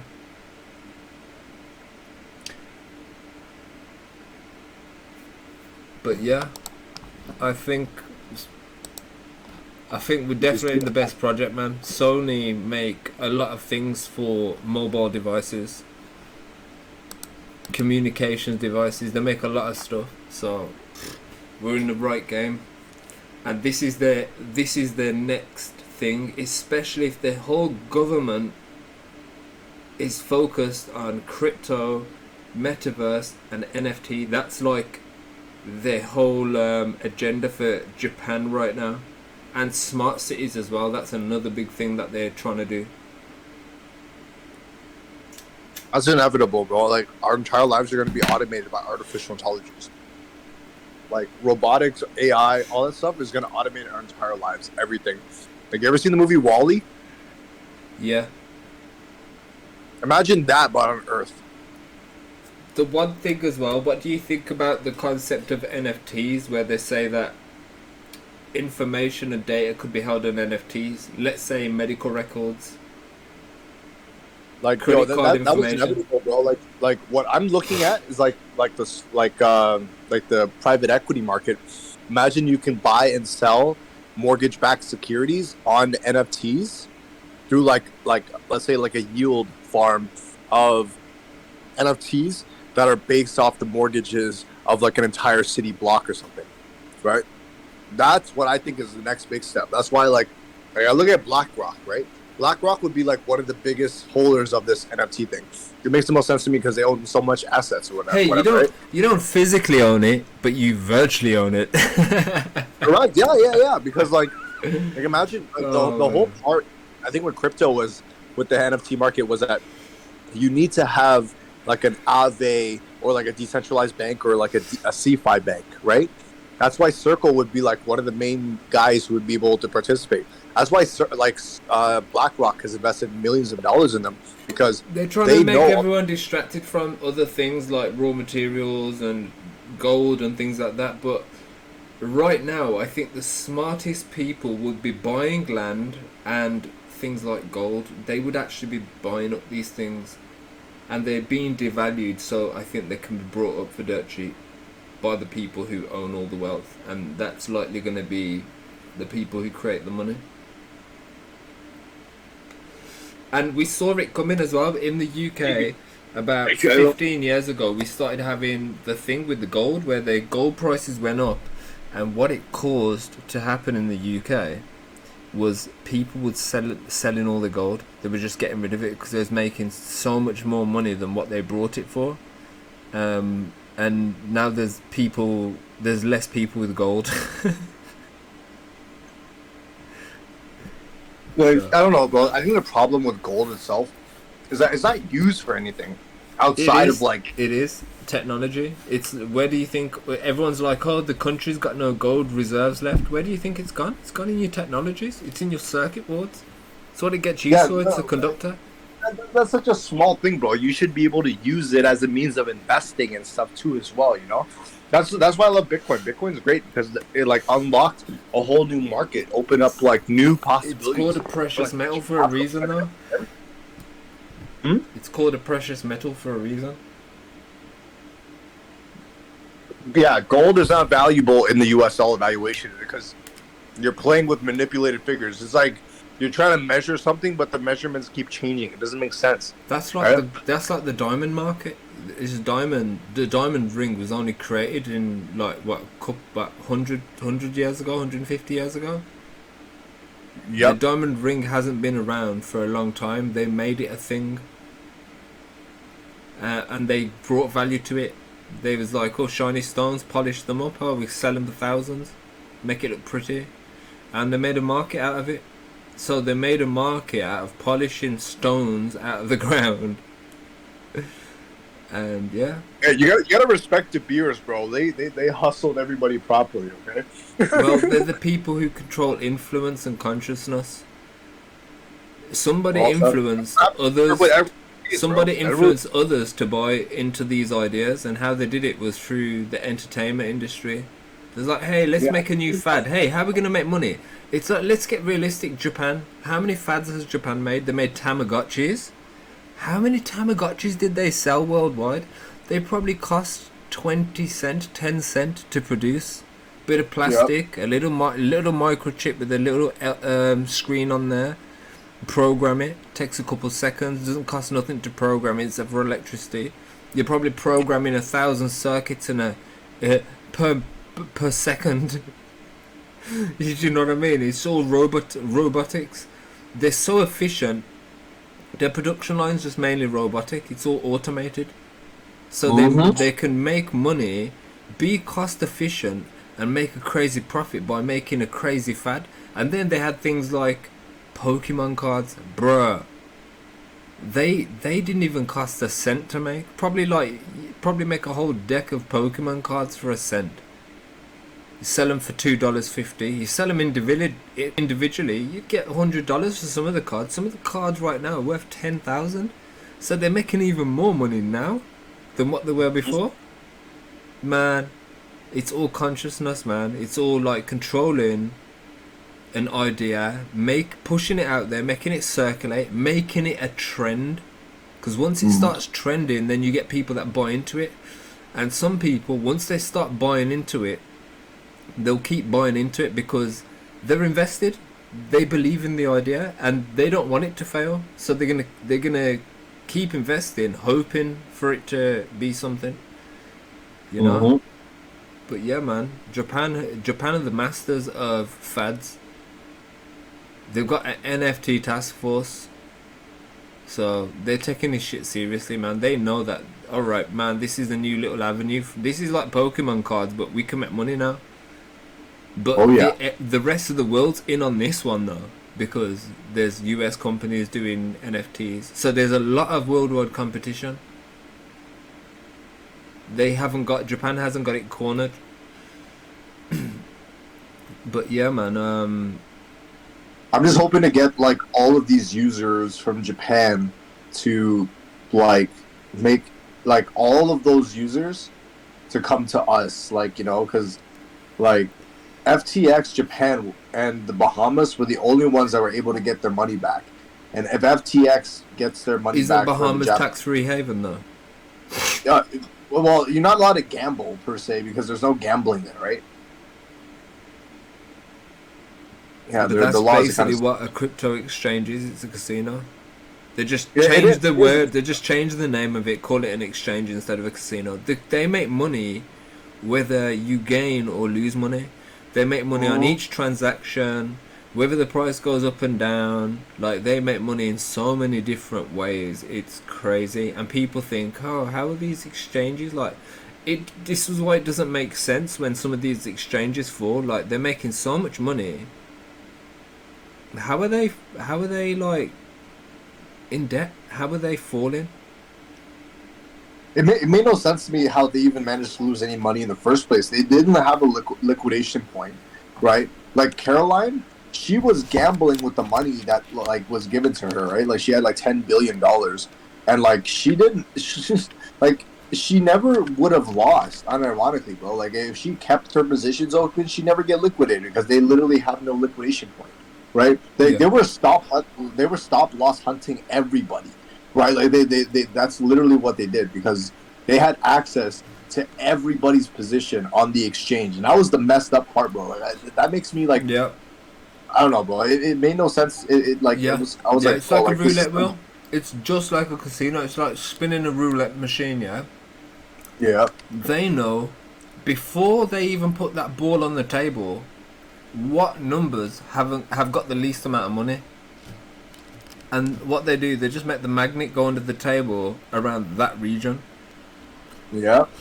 It's like what they did before with the poker site that they had before with the computerized roulette's even worse.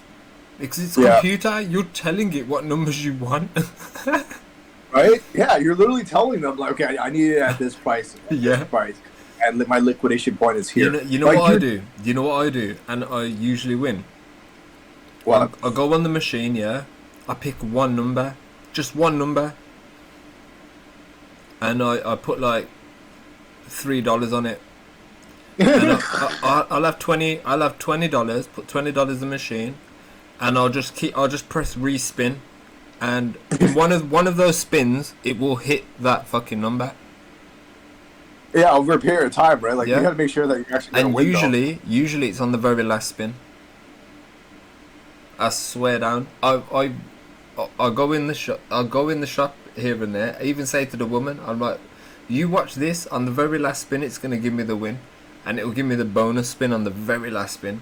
And what I'll do 20 pence spins, yeah. On the very last spin I'll do £1 spin. And it will give me, so the machine thinks, hey, he's only doing 20 cent, you know, and it will give you that spin. So it's like going fishing. It's to hook you in, to make you feel, oh, I've just won, oh, I can win again. And that's when you lose your money. Once you win, you walk away. It's like people on these exchanges. Once you make the gain and you cash out, some people reinvest into something else, and they might lose on that. Mm-hmm. That's the problem, right? But the golden rule is winner always walks away. Know when to walk away. I didn't walk away when JASMY hit 30 cent. That was my dumb move. I should have walked away, man. 7 times my money. Hey, you learned though, right? That's what matters. Yeah. Right? Unless you did, then you screwed up. Man, I can't moan, I made money 2 years in a row off a coin called DNT coin, District OX. It's on Coinbase. If you go on the Coinbase app, but you can't find it. You can't find it in any of the lists unless you search for it. So I'm like, why is this so hidden? But when it pumps, it pumps. And then there's Shiba as well. I made a very nice. When Shiba had that pump last year, I caught it. I brought it. You caught it? Yeah, I brought it about 15-20 minutes before it started pumping, and it pumped, bro. It pumped, man. Oh my days, man. That turned my $400 into like very nice money. And the worst thing is, when it calmed down and it started pumping again, and I cashed out. And I was like, I missed the second big pump, and I was like, no. Yeah, man. But I was happy, and then I found JASMY. That was like roughly when I found JASMY. Started looking into it, and I just, everything I read, I was just seeing Sony. I was like, wait there, why is nobody talking about this? I looked at how much Sony's worth, what kind of things they're doing, and I've always loved Sony stuff. Like, I've always had Sony products, man. Like, real talk, like. Yeah, same, bro. Like, I never knew anything about Sony or anything until I looked into JASMY. Like, once I looked into JASMY, I was like, my mind was blown, bro. Like, this is not a regular shit coin. Like, this is like all the other coins I've ever looked at, all shit coins. But this one, like, I've only felt this way about another coin. Like, my very first coin, like, I bought 2 coins, right? There was Monero. I bought it at $5. And then I found Chainlink at $2, I believe it was, everything. And then, like, I made some of my friends invest into it and everything. And then, like, you know, some of them never sold, some of them sold, whatever. But, like, like we made quite a bit of capital with that and everything. But, like, bro, oh my God, like, JASMY made my hand itch. And whenever it does, I always have to look into things. And I do, like, deep due diligence. It's not like I'm not like Yeah. a normal person who like looks at things like, oh yeah, you know, I think it's gonna go up. No. I don't do TA. I don't do none of that shit. No. I look deep into the company, their records, the people behind it, Yeah. what they plan to do, and their little strategies. That's why in the back of my mind, I'm like why One would you of make? one of the first things I was looking for, though, I wasn't looking for their achievements. I was looking for their failures. That's what I always do. I don't look for the good things. I look for the bad things. Everyone's always talking about, oh, they're good at this, good at that. It's like I always look at bad things first, because those are the things that are going to matter in the long run. Yeah, And like, if then you I knew it met, ahead of time, Uber. Uber's worked with the Japanese elites before, building infrastructure in war zones. So really? yeah, so this is how Bro, he told me that he's a fucking Uber driver. yeah, he is now, because he was like, yo, the job was stressful, and the things that he saw, like he saw fucking people getting blown up and shit, man. So yeah, man. So he was working with the elite, the people, not the companies, the people above them. And he was like a delegate who would go in and do the negotiations and make things happen. And he's an engineer by profession, basically, a master engineer, building dams and shit in conflict zones. But yeah, man, got a lot of stuff done, man. He got a lot of stuff done. Learnt a lot of stuff. Learnt how they work and how they think. He goes, when they go to a country, they don't go in and just like, what they do first is they collect data. They collect data, so they even know what the favorite TV channel of the nation is, like what things people like the most, what days people are the most active, you know, what are people's hobbies. They like to know everything, so they know how to, if you know how someone thinks, you know how to navigate with them, innit? You know how to be on the same page with them, so business will go smoother. 100%, bro. You need to go in there knowing who your target client is and everything. You're not gonna go in there like, oh, I'm just gonna go in here and everything's gonna be fine. Like, no, that's not how it works, bro. Yeah, but they're really good at getting data and shit, and yeah, that's how they do business, innit? When they go like to somewhere foreign. Yep. But yeah, Uber's had like a lot of experience with them, so he was telling me how they work and how they think, and he goes, to know how JASMY is gonna perform and what its plan is, you need to think like a Japanese guy. So we actually started fucking doing research on the culture, looking into the traditions, and they have this etiquette thing where, you know, when they do something, they have a certain method of doing it. All the companies as well, they always have like old guys at the very top, and the young guys always like absolute respect for the older guys. They always talk to them in absolute respect. They don't want to ever have dishonor and stuff. They like have old school kind of mindset, man, with tradition and stuff. So yeah, and they carry it in business. That's like their way of corporate business. 100%, bro. That's why like I was really interested in JASMY too. Like, the company itself is like fascinating to me, because if the idea is good enough, it will sell itself, and that's why they're not even just that, bro. They're working with like they're working with their own nation. They're like, everybody's in the country they're working with, you know, like they're working with these actual guys. Like, it's not like other companies or anything where it's like, you know, we're gonna try to fuck everybody else out of business so that we can take over the entire market. Well, no, you saw what they did in the World Cup. The Japanese guys. You saw what they did after the game. They cleaned up the stadium. Yeah, before the game they put plastic bags everywhere, like biodegradable plastic bags as well. That just when they go on the ground they just melt. So they're no plastic waste basically. So they put bare biodegradable bags everywhere. After the game, they went and cleaned up everyone's rubbish. When Uber worked with them, yeah, he was like with every day he was doing like a 9 to 5 job, and after work, like on a Friday, everyone's going home. They're like, yeah, getting ready to party and shit like that, you know, go and meet the friends. The Japanese guys will stay an extra hour after work. They wasn't getting paid for it. They just do it anyway. and it was like, you know, just doing extra things like cleaning up and making sure everything's extra tidy and extra ready for like the next person that comes on to the shift. Yeah, man. After a while, Uber started staying for an extra hour. He goes, I felt bad because I'm going home and these motherfuckers are still there. I was like, I fucking hated them, man. I wish they'd just fucking go home so we can all go home.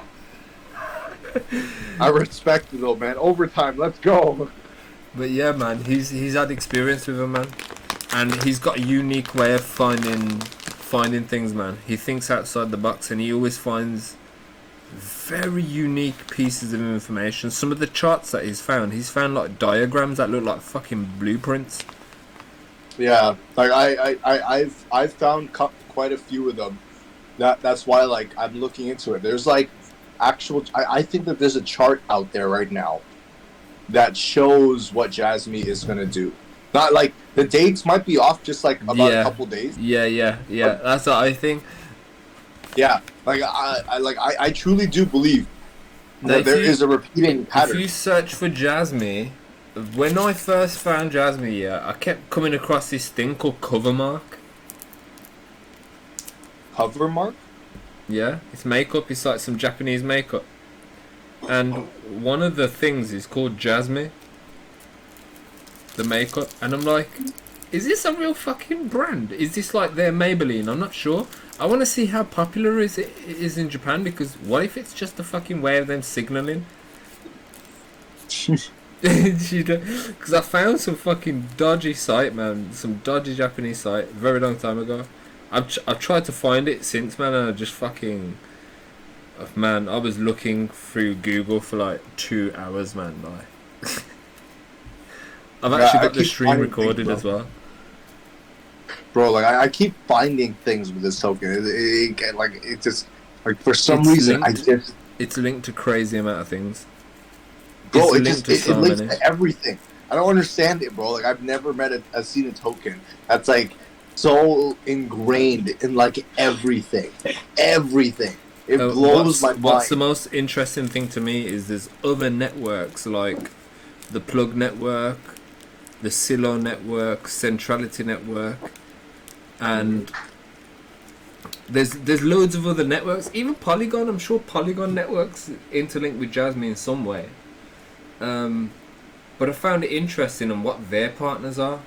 For man, some of the biggest Western corporations, yeah, like Coca-Cola, KFC, McDonald's, all of the consumer brands, the biggest consumer brands are partnered up with these other partners of JASMY. So it's not a direct partnership, it's not a direct link, but it's through a third party. It's like a middleman. Wow. It's like they're trying to hide. They don't want it to be, hey, look, we're this thing and we're going to be big. They're not even trying to like show off. And I'm like, why would they not be like, hey, rubbing it in people's faces? They're saying they're going to get on PlayStation Network. Man, I haven't seen one PlayStation Network advert for JASMY. But they're going to integrate JASMY blockchain. I'm sure they said blockchain because they're working on a blockchain, so they're going to use the JASMY blockchain for the PlayStation Network. I'm not sure if it's to buy avatars, NFTs, maybe game data. Like, assuming that JASMY completes what they're doing, bro, and like, you know, JASMY goes up in valuation, I'm going to be making a protocol. Well, not a protocol, but like something on JASMY. I know for a fact that it works now. Now that I figured out like how this works, I'm like, I get it now. It can work now.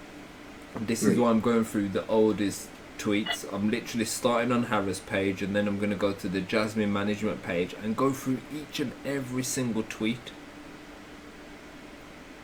since they first had their accounts, to find all the little breadcrumbs and make a list of number one each and every exchange they're listed on, so we've got an accurate, up-to-date page. So then even if there is another listing, all we got to do is update the page we've already got.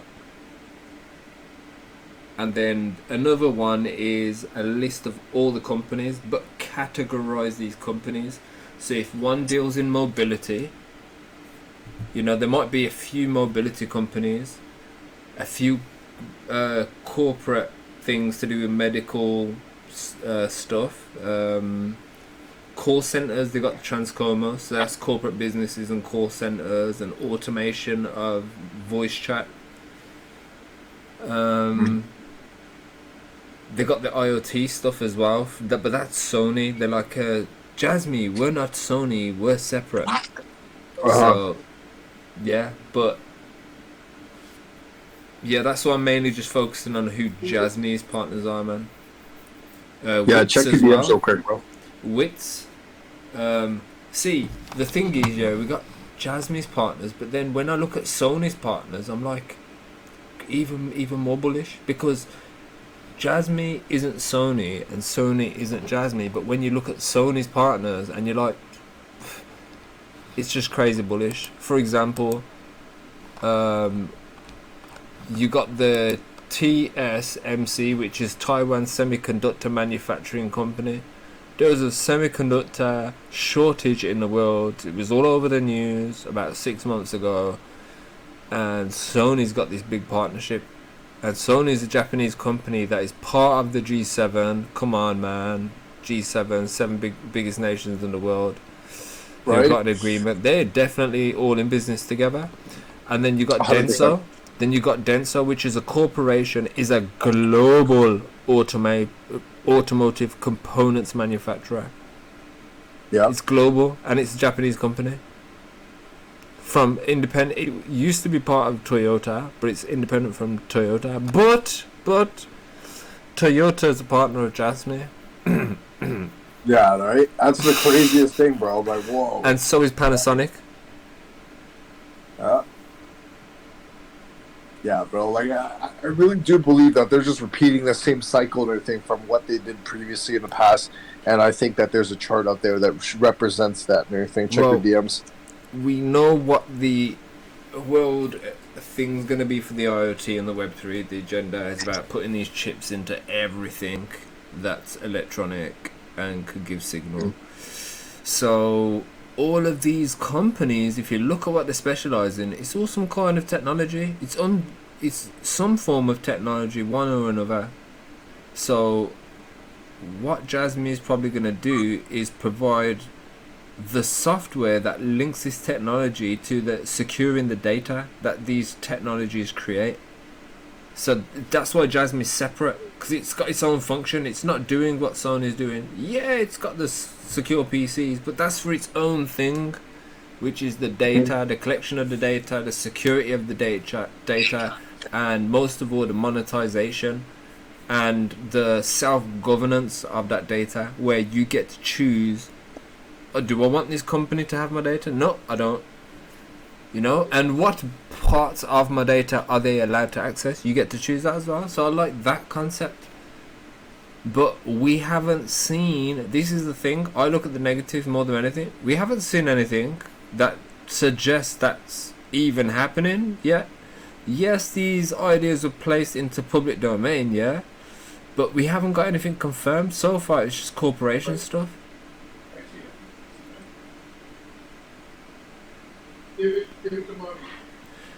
Crazy to think about it. You know, it's just corporate companies that you can use it.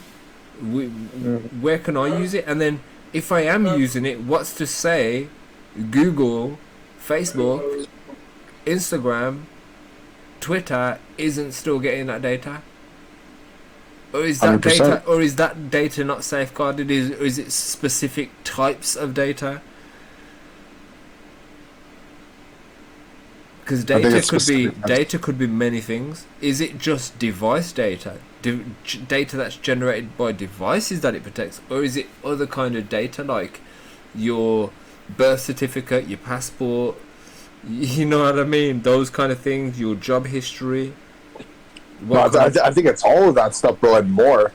No, but that's what I mean. We need something solidified, confirmed from JASMY to say, all right, this is what we've got for the corporations, and this is what we've got for independent users. I doubt we're gonna get that yet, at least later. Well, not now. Well, the PDL's just opened today for international users. worldwide users. So we can actually get JASMY PDL, but what data saved on there? Happiness project to see how much I smile. Do you know what I mean? Like, come on. Yeah. It's great that everyone's hyped up about this project, but I'm all about like results, man. What can we see? Yeah, they're making these announcements, but what can we see? Can we see anything happening? Yes, we can see that they've made these PDLs and they've brought out Sony Vio laptops, but how good are they? Have we seen any reviews from these companies? We need to find, this is the things that we need to find. We need to find somewhere where somebody's like, nah, this is shit, this software is crap, it's irritating, you know, or they need to fix this and fix that. We need to see something like a forum where they're having a discussion, the people using this stuff. Because that's the only way we're gonna know if it's useful, because we need to see the experience of these companies using it. But yeah, I think it's important as well. JASMY is deliberately not showing everyone anything.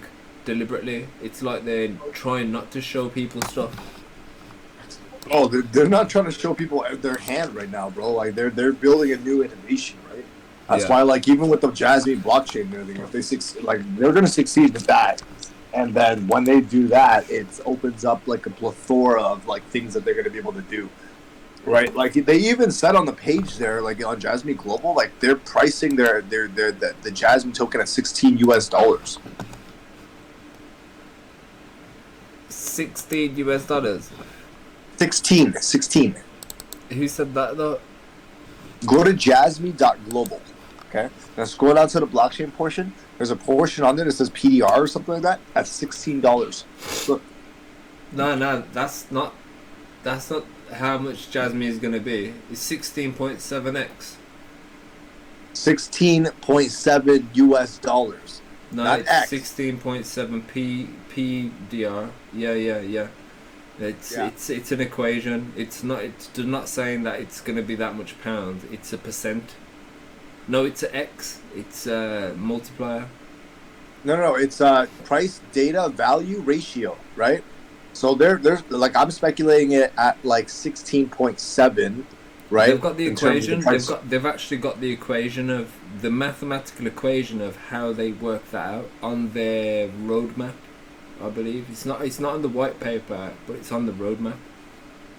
Ah, okay. And it's from the Tokyo Stock Index. So it's some equation that they work out. Tokyo Mother Stock Index.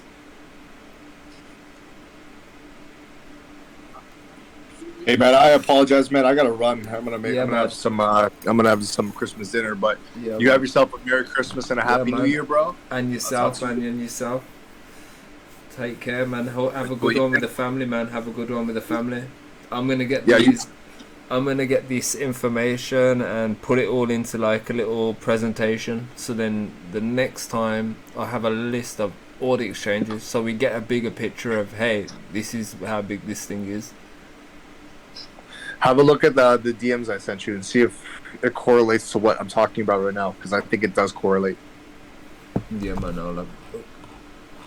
$5 US, Q2 next year. Let's get it. Yeah, definitely. I reckon, man, we could break a dollar not this year, but no. It'll be Q1. Bro. Q1 it breaks. Q2 it's the all-time high, and then it dumps after that. That's what I'm speculating at. Well, I know when it's gonna happen, and they're already announcing another lockdown. Yeah. Oh my God. Okay. Now, do me one favor. Do me one favor. Look at the date the last lockdown started, then look at all the crypto prices around that date, and tell me what you noticed for 2 years, and then look what happened. Lockdown got released, and what happened to the crypto market? It went straight back down. Oh, let me look. Let's look. Look it up, man. Look it up. All the other markets failed except for the crypto. Crypto started booming. Remember a year ago, Bitcoin nearly broke its it broke its all-time high. They wanted it to go to 100k, but it didn't reach. I'll have a look into it, bro. But Just yeah, look at the chart, man. That's what I'm saying. Ethereum and Bitcoin. Look at the main coins. They all did the same thing. It's all planned, man. It's all part of the program. We're just early. We're just early on this project. And the thing is, what nobody's really aware of, that there's other projects like that Twitter thing that you mentioned the other day. There's other projects just like JASMY that actually have utility, that are coming into the market, this emerging market. And it's some of these big companies with all this technology and money behind them that are bringing this stuff. So if we're early enough, if we can make money on this project and we find the next project, we can make money on that as well, using what we make off this. Yep. I have my eyes on a few of them. I'd say there's like 5 more, but what I'm speculating at with those, significantly higher. Like JASMY is like a piece of the pie. Like there's a bunch of trades that we can do. I'm sure of it. Like before, I used to think that like 100x's don't exist anymore. I think they do. It's just there's certain ones that are going to do 100x, and we will find them. We will get them, and we will be early. But yeah, I apologize. I gotta run. But yeah, man. Take care, man. Take care. Have a good Christmas and New Year's, man. Yeah, you too, bro. Let's get it. Yeah, man. Cool. Take care, man. Take care. Yep.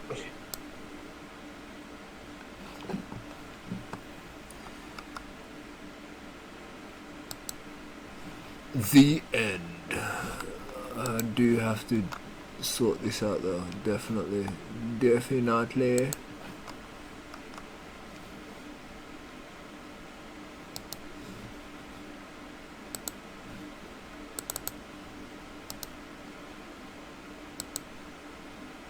But yeah.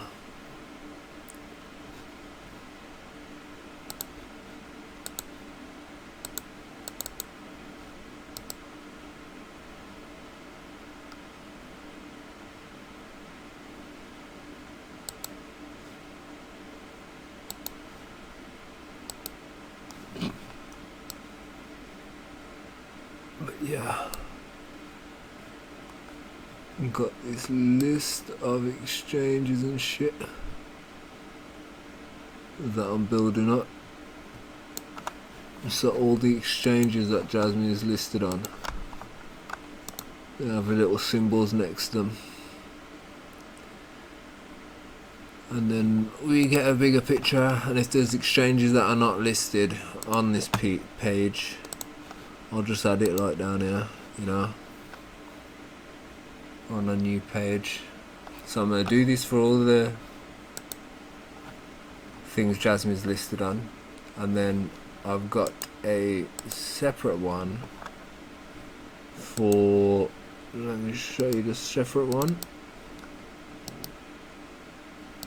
Not that. This one as well.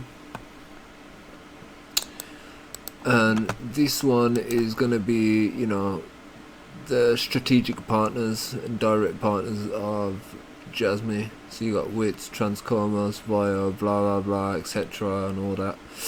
And yeah, I'm just going to compile a little brainstorm so we can see, oh, these companies do this, those companies do that, and this is how they are linked.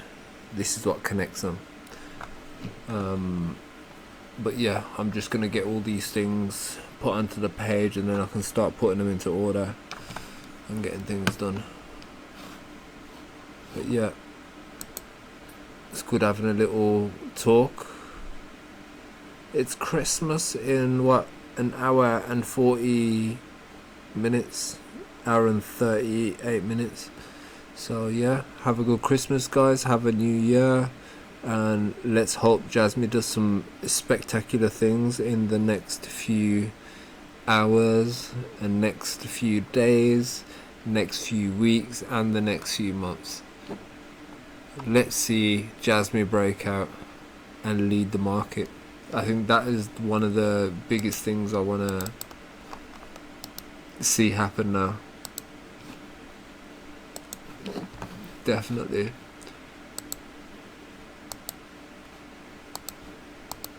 But yeah, we are mad early on this game. Mad early. Yeah, but yeah, we got Mr. Uber. Mr. Spy wasn't with us today. We had a few new people join the chat today. So yeah, community's growing. Haven't been spending as much time on it. Been sorting out other priorities. But yeah, really gonna... Anything from here is gonna be up either way. Could have possibly one more fall to maybe where Spy predicted it. But I don't know. We like having these speculations, these controversies. We all want to be right. Nobody wants to be wrong. But either way, man, we're mad early with the right people, with really smart people as well. Critical thinkers. And we're gonna get results, man. Big time results.